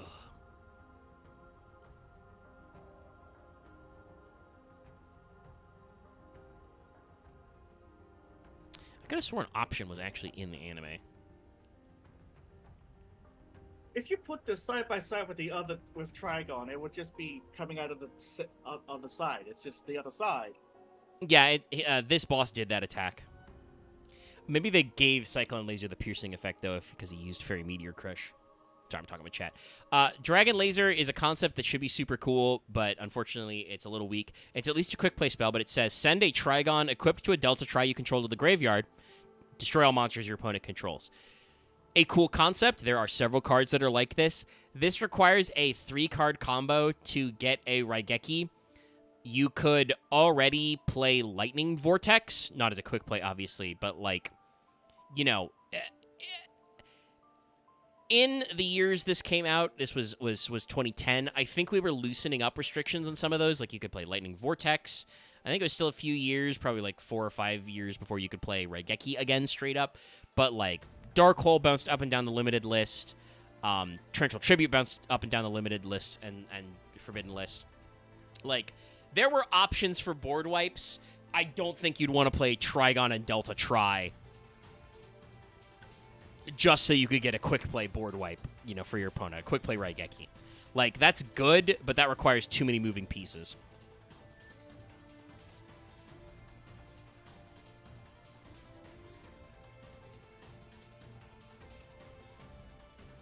Next, funnily enough,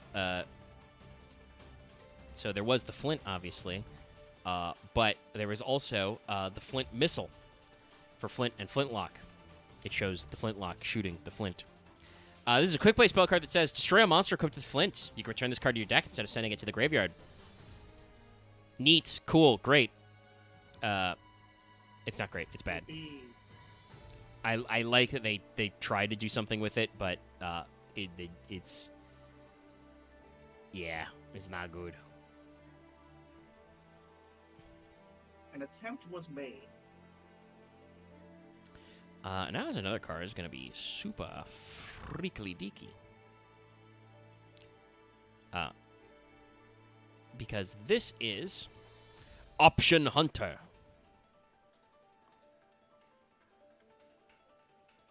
This is a trap card that is named after a type of enemy that appears in Gradius to show up and try and steal your options. Oh god. I didn't click. I tapped away for a second. I was going to be like, is it a giant claw? Technically Yes. right, yes. But more. Yes. But more. And that's the part that's getting me. And at least this card is, like, not directly related. But it is very funny to you know, do that combo up. So this is, like I said, this is a normal trap. And what does he be doing? Well, it says when a monster is... Sorry, wrong tab. When a monster you control is destroyed by battle and sent to the graveyard, gain life points equal to the original attack of the destroyed monster. This card's pretty bad. Like, it's a card that's supposed to, like, soften the blow if you get blown up. But it's bad. It is a normal trap, so there's, like, synergy around that. But, yeah, it's not good. Play Michizure instead. That lets you destroy a card your opponent controls. Yeah. And now here's a very funny one that you probably didn't realize was a Gradius reference, chat, but you might have if you saw it up close. This card is infamous because it does dumb shit. It's Safe Zone. Yes, Safe Zone is a Gradius card, technically. It's got Gradius and BES Crystal Core on it. Yeah.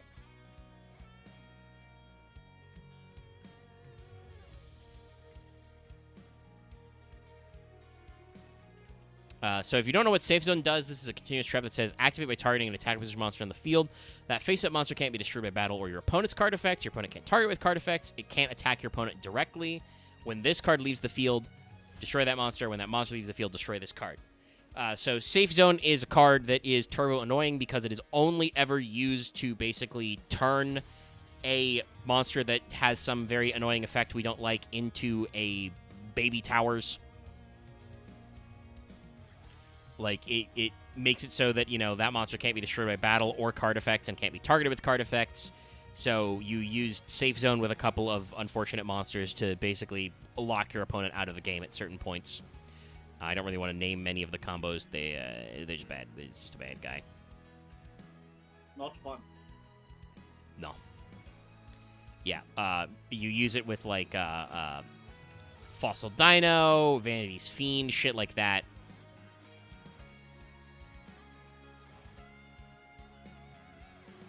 So, not great. Now, next, I want to bring up a card that's not real, as far as I can tell.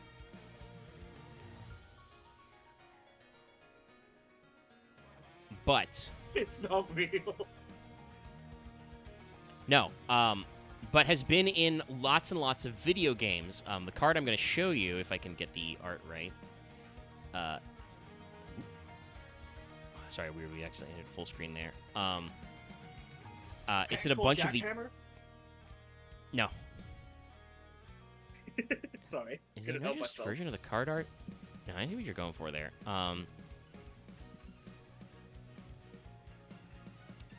No, I guess we just gotta grab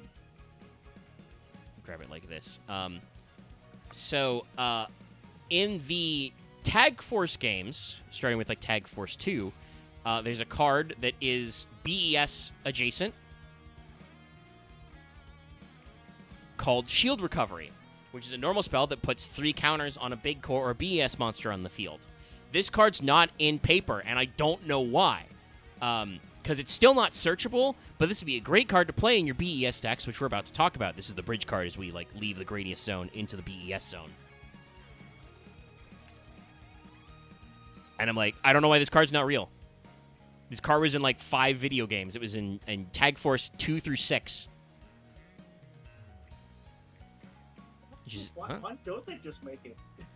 I think it's in Duel Links too. Yeah, they made a version of it in Duel Links. Here, let me post the Duel Links version. That actually has the better version of its actual like card art. Yeah, Shield Recovery. It's so like, yeah, I literally don't know why this card's not out there. You can get it by leveling up Duke Devlin in I almost said Speed Duels, not correct. In Duel Links. But yeah, no, it's like the Duel Links version is the more correct version. It's target a BES monster on the field, put 3 counters on it. And like, I understand that the BES monsters can be a little annoying, but they do live or die by their tokens. So like, why did you not print this yet? Not even for the like support wave did they print it. Like, it's not in Burst Protocol, pretty sure. It's so weird. Anyway, everybody get your meme sounds ready because we do have to talk about a couple of other cards. There are a couple of cards that are not part of the Gradius like ships archetype. They're not light machines that usually have 1200 attack, but they're not BESs by name. But they are based on the Gradius franchise because they are based off monsters. First, the Statue of Easter Island, which is called in Japanese the Moai of Easter Island. And you may be thinking, huh? What? Isn't that just a Moai head? No. A stone monument from Easter Island that launches laser blasts from its rock-hewn lips. Because in Gradius, Moai are enemies.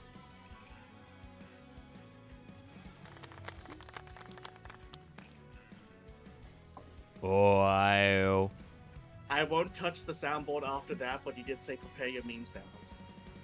Yeah. I mean, I was thinking specifically the like Moai sound, but yes. Yeah, so this is an Earth Rock level 4 with 1100 attack and 1400 defense. It's pretty bad. But it's been put in a bunch of decks as a meme that require a like normal rock for something. It is a level 4, so you can use it for like Gallant Granite and shit. So this is a meme card you play in decks. I'm trying to remember. There was some, I think it was an Adamancipator brew, but it might have been a different rock deck that was like circulating a few years back.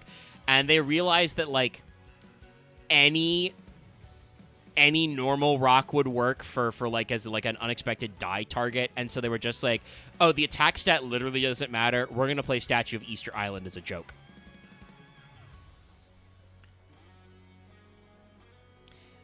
And some of you may be thinking, wait, Omega, I thought there was a different card about the Moai. I remember there being a effect monster. You're goddamn right. They did this twice. The Moai Interceptor Cannons.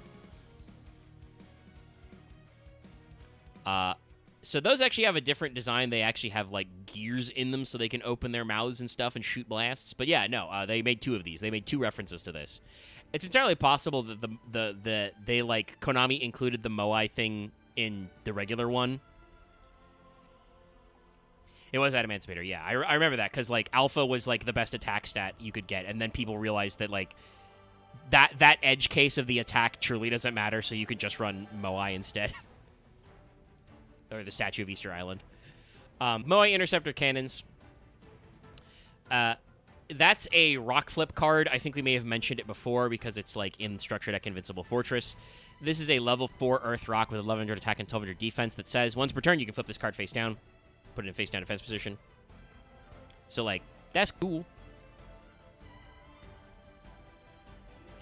But yeah, it's not directly related to Gradius. It's again, these cards are based off Gradius enemies, but they are mostly been used in rock decks. I do think that our next boy has actually shown up in a few things. Like, has actually been in some stuff. Because it's Ducker Mobile Cannon. You saw Gradius' option blowing one of these guys up. Now, they didn't print this until 2008. So they drew it on Gradius' option in like 0304. They printed the card finally, which is just called as Ducker in all caps in the OCG, which is pronounced Daka. Yes, it's spelled that way. But yeah, he's just a goofy little guy. Yes, correct. Ducker Mobile Cannon is a light machine flip monster with that's level 3 with 500 attack and 500 defense. Flip target at level 4 in your graveyard. Add that target to your hand. Honestly, if this was a level 4 light machine, this would be fine. This could be like a weird tech piece to put in your Gradius deck. Because it's a level 3 light machine that adds back level 4s, it's bad. Like, the stats are doo-doo. It's a flip monster that was printed in the year, like, 2008. It's not great, but it's very funny. Very funny, chat.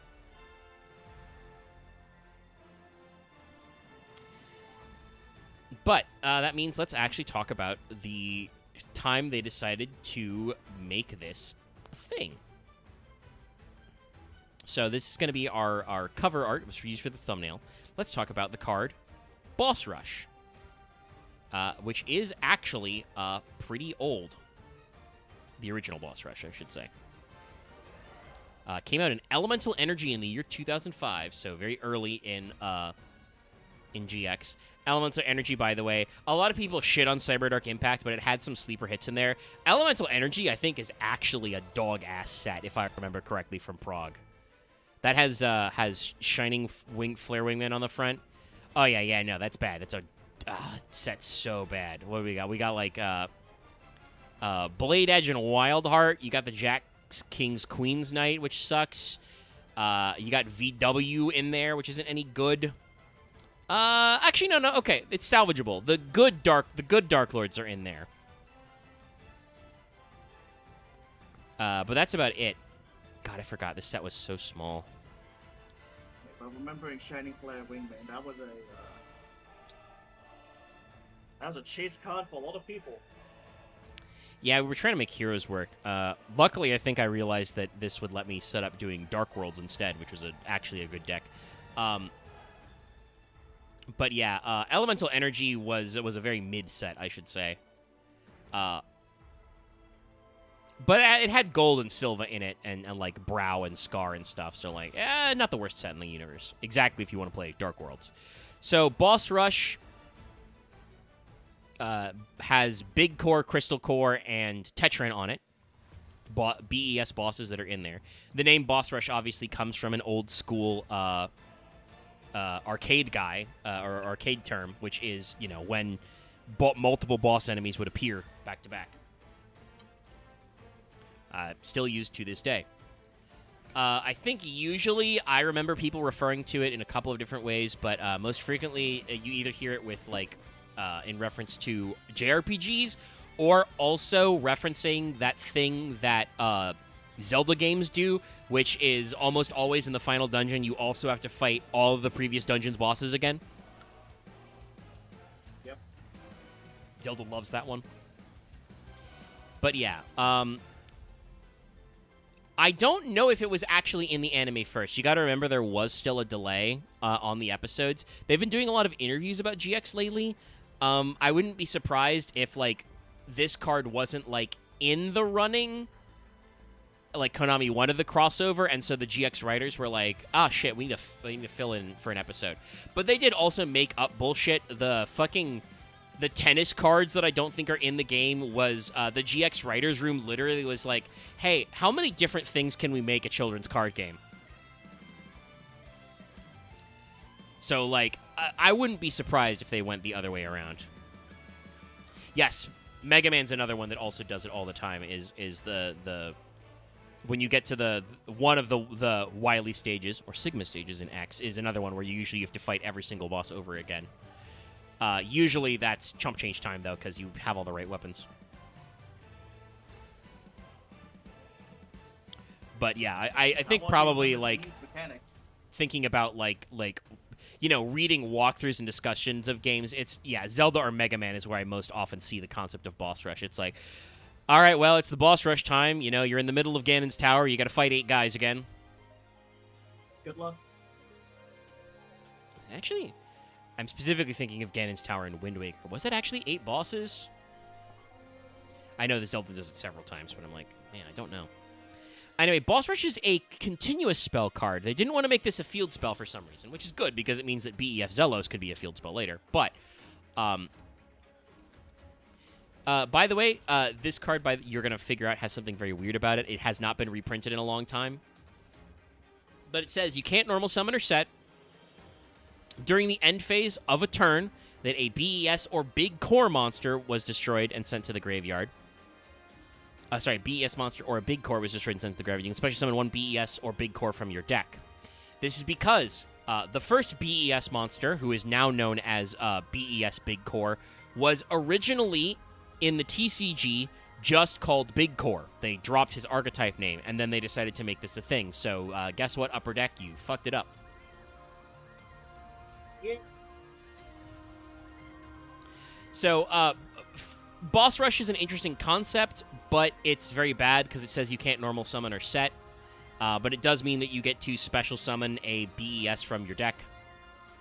The problem is that all of the BESs want to be normaled. So Boss Rush is bad. I like the concept for Boss Rush, but it's bad. But let's talk about him. Let's talk about the original. Number 1, BES Big Core. Kyodai Senkan Bigu Core. Giant battleship. Big Core. He was right there front and center on Boss Rush. Here he is. Yeah, this is a boss design in Gradius. Pretty simple shit. He's got 3 barriers before his core. You got to break through the barriers to shoot, and then you can shoot the core. Pretty simple video game mechanics. He's got lasers on the side and stuff. And guess what? He puts 3 counters on himself. So BES Big Core is a Dark Machine, level 6, 2300 attack, 1100 defense. If this card is normal summoned, put 3 counters on it. Can't be destroyed by battle. At the end of the damage step of this card battled, remove a counter from this card. If you can't, destroy it. Honestly, not the worst in the world. It does, like, often destroy itself, but it can't be destroyed by battle until it runs out of counters. And even then, it's only destroyed if it doesn't have counters at the end of the damage step. So, like, you can still attack with it and have a 2300 monster. It's just that it would get destroyed after. Or, if your opponent wants to run into it, they still have to do the damage calc. So, like, not terrible. Honestly, you'd probably pay this as a one-of still, just because they have, like, a Snake Rain type effect now. Like, they have the ability to dump a shitload of them from deck. So you probably still play one of these for the name.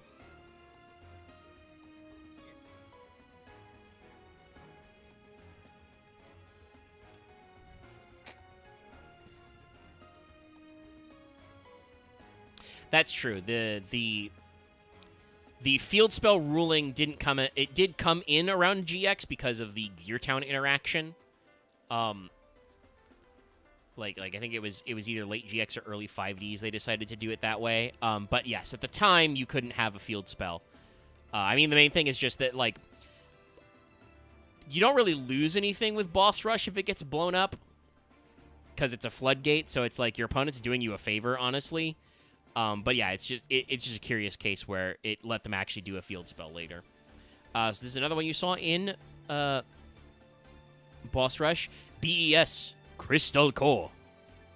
So Crystal Core is a variant of Big Core. You saw him in Safe Zone.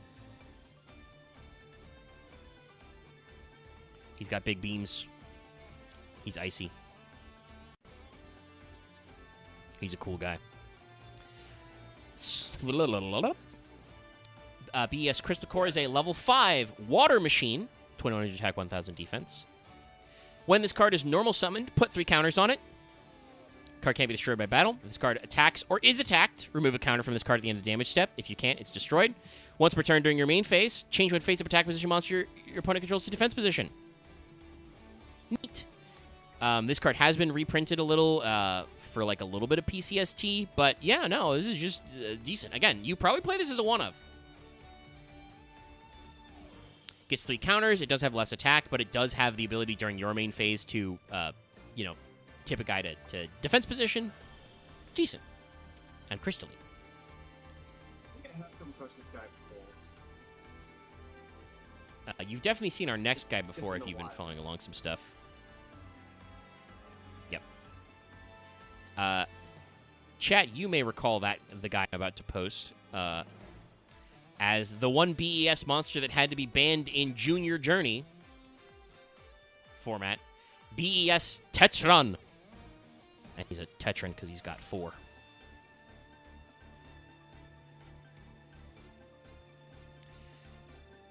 He's like a giant windmill. So Tetron is a wind machine 6, 1800 attack, 2300 defense. He gets 3 counters. You can see the big 3 layers right in the front there. Can't be destroyed by battle. If this card attacks or is attacked, remove a counter. If you can't, destroy it. Once per turn, you can remove a counter to destroy a spell trap on the field. That's why it was banned. This guy is just like an MST up to 3 times and is also a big, fairly decently sized guy. Again, I think you would still play this as the one of today. Like, honestly, the original 3 are not so awful. The main thing is just they have to be normal summoned to make them work, which means you need tributes. But again, as you see them kind of like try and make this a thing, that's not terrible. The main thing I would say is that is a problem is just that their attack stats are pretty weak for a 1 tribute. Like, even Big Core loses to like a Monarch. But Monarchs were a viable strategy, so like they're not too far afield, but definitely they quickly kind of like lost pace. And our next one is definitely one of the ones that's kind of like, man, I don't know if I would. Like I said earlier, right? I was like, what is it? I think I would play at least one of the original 3 names to see. I don't know if I would do that for Covered Core. This is Covered Core. So chat, take note of how many barriers it's got in front of its core when I describe this card's effect. I do like that he's doing a fucking Macross Missile Massacre, though. That's neat. But yeah, this one, Loth, you probably haven't seen because this is a level 7 Earth Machine. With 2500 attack and 800 defense, so, like, not terrible for a level 7. When this card is normal summoned, put 2 counters on it. Chat, how many barriers are in this picture? How many shields does this guy have? I see 1. It's 4. What? Yeah, look at them. Each of these little squares. 4 barriers. Oh, okay, those berries. I was looking at the dome. My bad. No, he has 1 core. The dome is the core. The little gray walls in the front are how many shields you got to punch through his Gradius before you can shoot the core and kill the boss. Why does this card, which requires 2 tributes, only get 2 counters? The answer is because it was 2006 and Konami was actively trying to make the game weaker. This should be, but it still requires 2 tributes and has to be normal summoned. They should have made this 4 counters. Assuming it was a, we don't want it to make it too powerful kind of thing. Now, it's not a guarantee that you lose a counter because its effect is, if this card attacks or is attacked at the end of the damage step, toss a coin and call it. If you get it wrong, remove a counter. And if this card battles without a counter, destroyed at the end of the damage step. So, like, there's a 50-50 that you could lose a counter, so maybe that's how they're getting the 4 counters. But yeah, they probably could have given it 4 counters and not given it a flip effect. Covered core is bad. I don't know if you need it to make the new support work. But this is bad. Yes, Chad also has a good call. Like, generally, you could put the original 3 in, like, a no extra deck Monarch shell. Like, you could legitimately make those work in those setups. Just play, like, Clockwork Knight as an extra floodgate / make your machines bigger. But luckily, the big core is a recurring boss, so they made a couple more of those. The first is this guy. God, I forgot how fucking rad this guy is. This is Big Core Mark II! And holy shit, chat, look at this. Look at this guy. This is a shmup boss, chat. Yeah, that is a... Multiple lasers you gotta dodge. He's got 2 weak point cores you gotta shoot through. There's explosions. The action shot of Gradius, or one of them flying in, which is nice. Yeah. So Mark II is a Fire Machine 6 with 2,400 attack and 1,100 defense. This was printed, by the way, in Crimson Crisis in 09, so early 5Ds, but was around the time that, like, Monarch-type decks were coming around, you know, Kaya structures and shit. You know, late Monarch times. So, this one is a little weird, but I think is decent. Like, this one actually is pretty good for later decks. Was not as good as the others at the time. If you control no monsters, you can normal summon this card without tributing. When this card is normal summoned, or special summoned, I should say, put 3 counters on it. This card can't be destroyed by battle. If attacks or is attacked, remove a counter. So, yeah, this one only gets counters on special, which is arguably better. But you could also... normal summon it if you just need a body, because it's like a better, like a stronger Cyber Dragon if it blows itself up. Literally, there's like what's his face? Like, is it Malevolent Mech or is it one of the Majestic Mechs? Is like a guy you can normal summon for no tribute that blows himself up in the end phase. Like, that's decent. Also, this actually gives you a reason to play Boss Rush, because it means that you could special summon this guy from your deck with Boss Rush and have him get counters. So, like, not terrible. Much better now that the deck is actually has support. I like it. I like it a lot better. This is, by the way, literally the only BES that doesn't get any counters on normal summon. Would be great if they printed that shield recovery card, though, chat. So you could just put counters on him.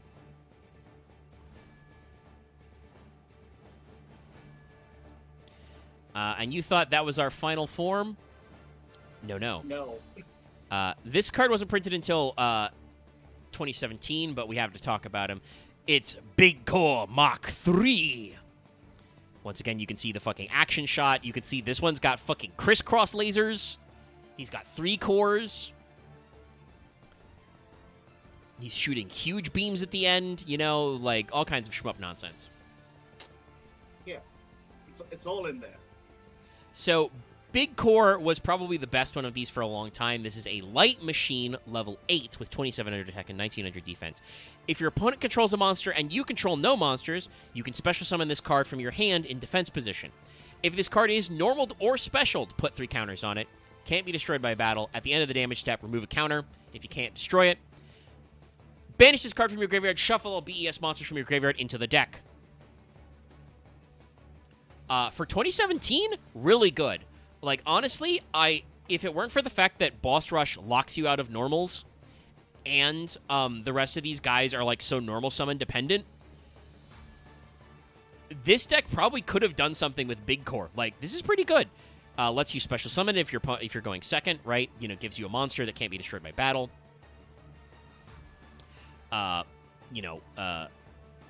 And if it gets destroyed, it lets you reset basically your whole deck at the cost of banishing a guy. And it's a light. Like, you're starting to see the core of them trying to make this a deck that does something. We're not quite there, though, yet, because one cool boss monster does not a deck make.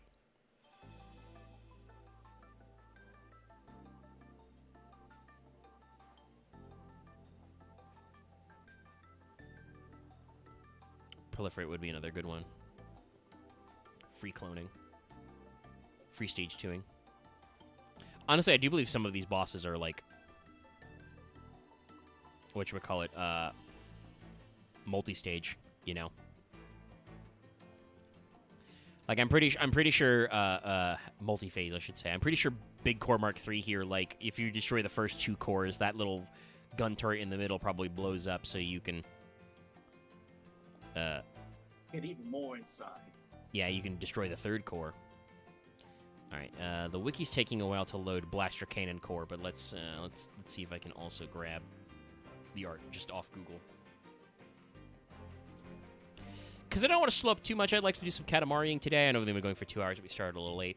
But I do still have to upload Wanted, preferably before 11 o'clock, just in case. And if the guys are still in the 14 chat, I probably should log in and do some fucking PvP before tomorrow, where we may also do more PvP. I don't know what they're doing. Okay, we got it. All right. This one's also sick as hell. I do like this. Another great shot. Blaster Cannon Core. He do be blasting. Look at all those beams, chat. So, Blaster Cannon Core, as you're catching up to the image, is an Earth Machine level 9. Honestly, I'm kind of glad they didn't make it a 10, because then it would be slammed into trains. But it's an Earth Machine level 9. It's got 2,500 attack and 3k defense. If your opponent controls more monsters than you do, you can special summon this card from your hand. You can only special summon Blaster Cannon Core once per turn this way. If this card's normaled or special, put 3 counters on it. Can't be destroyed by battle. At the end of the damage step of this card battle, remove a counter if you can't destroy it. So, you may have noticed, by the way, we're still in, when was this? 2019. This is in Rising Rampage, the same as that new Vic Viper. So, like, there's still a problem with these cards that, like, they aren't immune to effect destruction. But they are big fucking assholes who basically force your opponent to effect destroy them because they can't be just run over by battle. So, like, there is a strat here. Honestly, you could use Safe Zone to protect them. That would be a very funny way to do that. Probably what Safe Zone was originally for. Sorry, I'm rubbing my eyes so I can't see right now. There we go. Eyeballs were a little itchy. And they do have ways to protect themselves from being destroyed. But yeah, pretty cool stuff. So they did eventually also add the field spell that does everything. A pretty cool guy.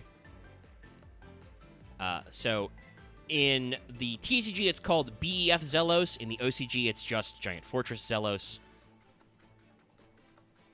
It looks like this. And if you're curious, the Zelos Fortress is, I assume, either a stage or, like, a boss in Gradius. I would guess a stage that's like you go inside the fortress. So, this is a field spell that says, number 1, when this card is activated, you can add a boss rush from your deck to your hand, if you wanted to play boss rush. All BES monsters you control gain 500 attack and defense, and your opponent can't target them with card effects, and they can't be destroyed by your opponent's card effects. Once per turn, you can special summon a BES from your hand. If a BES is normal or special summoned, put a counter on it. The field spell that does everything. This is in Maximum Crisis in 2017. So basically what this does, chat, is, first of all, lets you special summon a BES from your hand and put 1 counter on it. So you can do it. Also, most of your BESs are 1 tribute monster, so you just special summon a BES and tribute it to normal summon a BES, and then it's got 4 counters. This still means, by the way, that, what's-his-face, Covered Core is still bad, because he still requires 2 tributes and only normal summon. But yeah, great card to combo with Blaster Cannon Core, and this does the thing that I talked about, right, where I was like, there are ways to protect your boys. This is it. This is the essential field spell. You need to find the field spell. Honestly, I'm already seeing the lines, like I mentioned before, right? Like, I might try and make a Gradius or a BES deck in Genesis. Play Zelos, play some Boss Rush, you know, like maybe a 1 of Boss Rush to search just in case. But, like, because Genesis doesn't have a ban list, you can play a number of Terraforming. You can play, like, 2 or 3 Terraforming. You can play some Planet Pathfinders, you know, shit like that. Just all the cards that you give you the must-have field spell. Also gives you 500 attack and defense. That's nothing to shake at. So, like, this almost made this deck good. The problem I want to say with this is that one, terraforming got banned, I think, everywhere. I don't think terraforming is actually, wait, no. Is terraforming legal in TCG right now? It was, like, limited for a long time. Let me check terraforming. Okay, so terraforming is still limit 1 in the OCG and TCG, and it's banned in Master Duel. And I think it has been forbidden before. It's 33 points in Genesis. So, like, you can still play one terraforming, but one terraforming's not super consistent, so it's very rough to play. Because the problem is that your deck doesn't work if you don't have BEF Zelos. I think even MBT talked about this when he did some, like, previous jank decks and stuff. Like, it's a cool card, but without Zelos, you can't do it. Like, it's just, like... Again, like I said, your BESs are protected from battle. They're not protected from effect destruction. You need Zelos. Zelos forces your opponent to out the field spell before they can then out your big-ass boys. Yeah, you are just kind of fucked. Because it gives them targeting protection and destruction protection, so, like, your opponent can't just Lightning Storm your BES big boys. I'm pretty sure SP Little Knight targets, so they can't, like, banish your boys and get rid of all your counters. You know, shit like that. They can't compulse them, like... So, the main thing becomes is you need BEF Zelos. Note also, by the way, that's BEF Zelos, not BES Zelos, which would let... what's its face? Was it Mark III lets you shuffle all your boys back?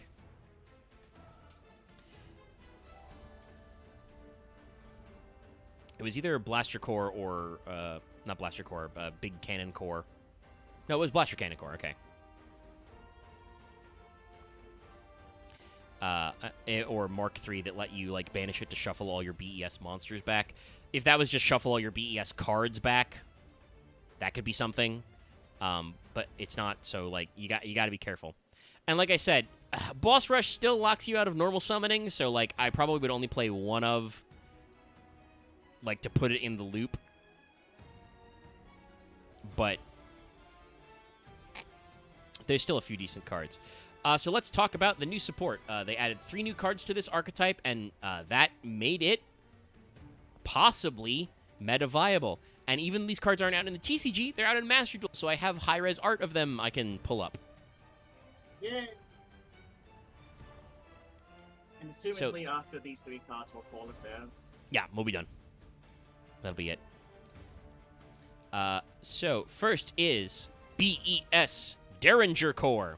I think technically Metal Slave is the one that's, like, lower level, but we'll do Derringer Core first because of alphabetization. This is a Light Machine 10. By the way, once again, real classic shmup energy here. Look at this fucking bullet hell shit. He even has guns on the back for no reason. Derringer Core is a Light Machine 10, 1900 attack, 3k defense. You can reveal one other BES monster in your hand, special summon this card from your hand, place 3 counters on it. Great. During the main phase, quick effect, remove 1 counter from this card, activate one of these effects. Either add a Boss Rush or a spell trap that mentions it from your deck to your hand. Boom, there we go. Now we have a Field Spell Searcher. Special summon a level 9 or lower BES from your graveyard. You can only use each effective BES Derringer Core once per turn. So yeah, if you already have Zelos, you can search, or you can use the graveyard effect to revive a boy, or you can use this to search Zelos. Now, note that this doesn't actually have any, like, battle protection. Like, the counters are purely to do effects.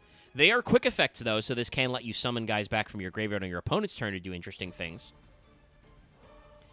And, in general, is a pretty interesting guy. Like, it doesn't make or break the archetype, but just for a deck that works like this, so good to have that effect to be, like, reveal another BES in your hand, special summon. It's like, yeah, I know you're bricked. I know you've drawn a brick, chat. God, that reminds me, the trial duel they did was so bad. It was structure deck only in Master Duel. They made me No, I'll phrase it as they made me play fucking Dragon Maid with brick eyes. That's right, I said it. Blue Eyes deserves it. Well, okay, Blue Eyes, okay. Yeah, it was awful. I still got it. You only need to win three in Trial Duel, but it was so bad because the fucking Link...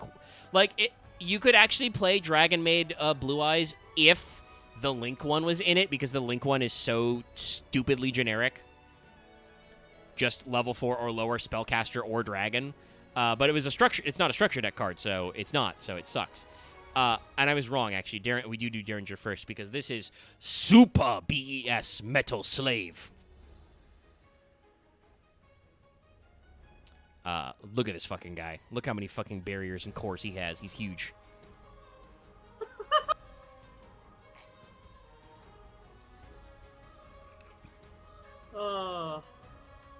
That's great. So this is a level 11 Dark Machine, 3131. Send up to 5 level 10 or lower BES monsters with different names from your hand and or deck to the graveyard. Special summon this card from your hand, then place counters on this card equal the number of sent to the graveyard to activate this effect. You can only use this effect of Super BES Metal Slave once per turn. Once per chain, quick effect. Remove 1 counter from this card. Target 2 face-up cards on the field, including 1 BES monster you control. Destroy them. Hey, remember, if you have BES Zealous up, your BESs are immune to destruction. So, yeah, no. This lets you, for cost, bin 5 guys, like fucking Snake Rain yourself, summon a giant guy, get counters, up to 5 counters, which then you can use to basically do a fucking, like, whatchamacallit, Ryziel Detonator trick. Like, no, this is great. Combine it with Derringer, combine it with this guy, get some of your other cards involved. There's another spell card we're going to talk about as well next. That's our last card. This is a pretty good core. So probably you play 3 Derringer, 3 Metal Slave. What's his face? Big Core Mark II, gives himself counters on Special Summon. That's pretty good. You probably play, like, at least one of the original Big Core Crystal Core Tetran. To have more names in rotation. You play Cannon Core, you play Mark III, obviously, because those have those, like, Cyber Dragon type effects. You play 3 Zelos. Like I said, you probably play 1 Boss Rush, maybe 2. So that you've got, 1 in rotation you can search.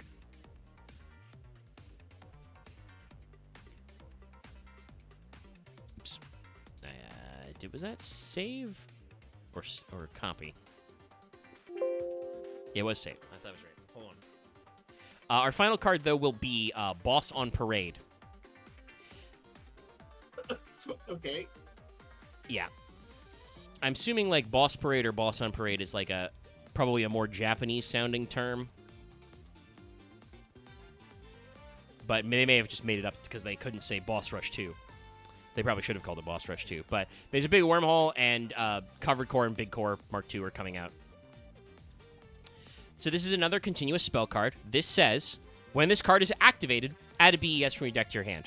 Once turned to your main phase, destroy a monster in your hand or field. Special summon 1 Light Machine monster with 1200 attack or 1000 or less defense from your deck to either field. You can banish this card from your graveyard. Place a Boss Rush from your deck or graveyard face up on the field. You only activate 1 Boss on Parade per turn. So this doesn't quite bridge the Gradiuses. But it does help. But it does help to actually give you something to do. And hey, guess what? That specific text, Light Machine monster with 1200 attack and 1000 or less defense, those are all the Gradius guys. Delta Tri, Falchion Beta, Gradius, Lord British, and the 3 Vic Vipers. Doesn't include Blue Thunder or Flintlock. Those are from non-Gradius games, technically. But yeah, so actually, like, gives you search ability to, like, special summon guys out of your field for extra mats. Also lets you destroy guys in hand, so you, like, again, debrick yourself. And this searches a monster. So basically you play three Boss on Parade, 3 Derringer Core, again, 3 Metal Slave, etc., etc., etc. You just, do I have Boss on Parade but not Derringer Core? Activate boss on parade, search Derringer Core. Do I have Derringer Core but not, Metal Slave? Search Metal Slave, or just anything. Like, all of this is all really good. I don't think this deck is meta yet. Okay, so Boss Parade is a Japanese term for a boss rush. I was like, that's probably like a term for that. I thought so. Funny, the trivia page didn't mention it, but yeah, I wasn't sure. But no, like, all of these are pretty good. There are a fairly decent number of, semi-generic funny cards you can play in this matchup. You can play Pulse Mines. That makes all your opponent's monsters go to defense position if you have a machine on field that's a normal trap. The levels don't really line up to play, like, trains or anything, but you can probably stick some sort of, like, Infinitrack engine in there. Like, there's still room for some stuff. I don't think it's perfect, but I'm glad that they tried, and it does make the deck really interesting because it means that there's a pretty tight package of stuff you can play. And just, again, the brand new cards are also free. Boss Parade. Oh, when this card's activated, add a BES. Hey, Derringer, reveal a BES in hand. Summon this guy with 3 counters. Remove a counter to search Boss Rush or BEF Zelos. So it doesn't make it like, super strong or like meta defining. No, there's no like help negates in it. Not a lot of like counterplay, but like a Metal Slave, like I said, it's a pop one. You can pop an opponent's card, kind of a thing. If you have, it helps you bring. Oh, sorry. Good. It helps bring like this weird deck type, arc type thing into modern standards.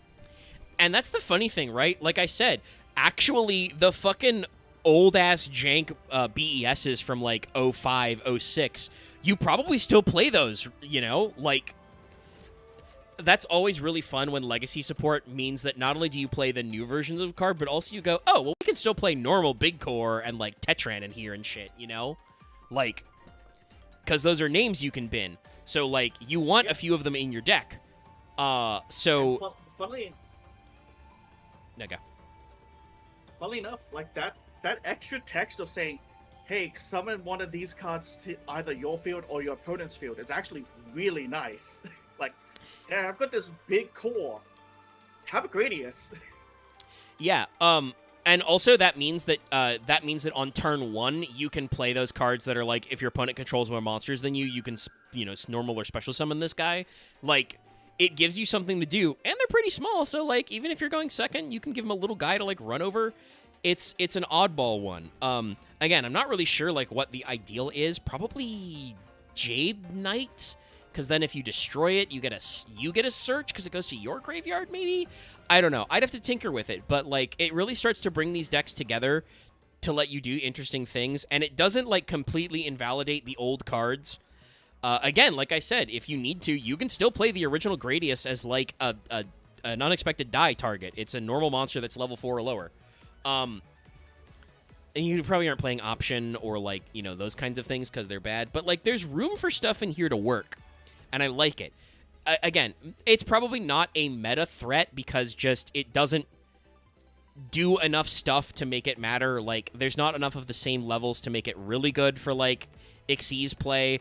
There's some decent rank 6s you can probably play with a couple of those guys, Like I said, you can do, like, Infinitrack stuff for, like, maybe some 5s and 6s and some, like, Link potential.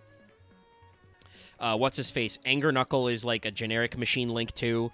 You could probably play Clockwork Knight with a K and Clockwork Knight with an N, so that you can, like, semi-floodgate your opponent. Clockwork Knight is a very annoying card that makes all your opponent's monsters machines and also makes it so your monsters gain attack and their monsters lose attack. Like, there's stuff here you can play. It's not a complete deck yet, but it's really interesting, and I like that in Legacy support. So, like, it's funny to go, like, through Fail Portrayal and go, okay, many of these cards, dog shit, no synergy, don't do anything. And then we get to the end and we're like, actually, guess what? Synergy. Yeah. This one crazy trick.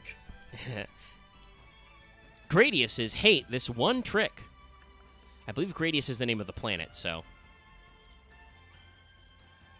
Oh, come on. There's gotta be a Gradius eventually where the fucking planet's a ship.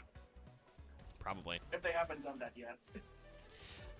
If anything, I would just say print more Vic Vipers. Like, again, if it's not like a major rights issue, absolutely print Leo's Vic Viper from Zone of the Enders, like the transforming mecha. That could be funny.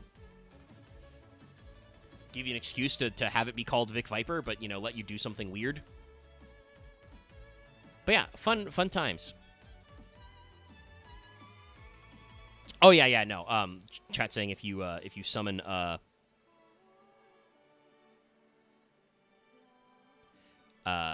Gradius to your opponent's board, that also means they can't do any of their cards that are like if you control no cards, so they can't like hit you with like Lightning Storm or you know, some of those trap cards that are like if you control no cards, they can't imperm you kind of a thing.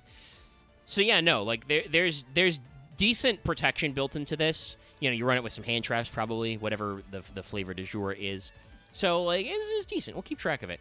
Like I said, support us on Patreon at the $5 and up level. You can vote in the poll right now for another one of these. Dallas didn't show up, and we're only wrapping up after 2 hours, so Vesper's not here either. Vesper's doing something else, so she's not going to be able to Besides get here. the small snippet we had Axe, it was just Omega, mostly Omega, with me chiming in every now and again. You know, we talked stuff. You're a fan of big machine decks. Other than Machina. Yes. You and I both have Machina PTSD because of Axe. Yes. And sorry, I'm just remembering that, like, you descending from the heavens to tell me, hey, Loth, why don't you play Ancient Gears last week? Yeah, Genesis week, and you're like, yeah, I don't know what deck to play. And I'm like, Loth, you should play Ancient Gears. I think you can fit that into under 100 points. And you were like, you're right. And you got some wins, man. You summoned Big Asshole and blew some guys up. You did, you whatchamacallit, you Ancient Gears. I still don't know why Dallas decided to go fucking first in the second round. He lost to you, and he failed to do the most obvious thing in the rematch, which is go second, make you go first. There are plays in Ancient Gear going first, but they're not good. I can't believe I didn't post this GIF last week. Ancient Gear best deck. But I should probably stop because let you head off. We're wrapping up, yeah. I should probably head off because I'm thinking of heading to the shops to do my Christmas shopping now. You know, plan ahead. All right, we'll squiggle our way out of here. Thanks everybody for showing up. Like I was starting to do a tangent there or a transition there, a segue, but Dallas wasn't here with us this week. Hopefully he's feeling up for it and remembers. We'll do Fallout of Magic the Gathering next week. And then sometime we'll return to Yu-Gi-Oh! And do Altergeist next. And we'll do, other stuff as it comes up. Keep your eyes peeled for more Yu-Gi-Oh! Stuff. And like I said, we'll probably try and schedule some more Genesis nights, maybe some more cubes when we've got people. But obviously, as you have seen, I did the Genesis night last week because we got fucking, what was it, like 6 people, 7 people in here? We even had Crystallite. Yeah, Crystallite even showed up a little, to give us some extra time. And now we're at 2. So, like, yeah. Scheduling enough people to have a Genesis night. I'm also not the most interesting, so I understand. So, yeah.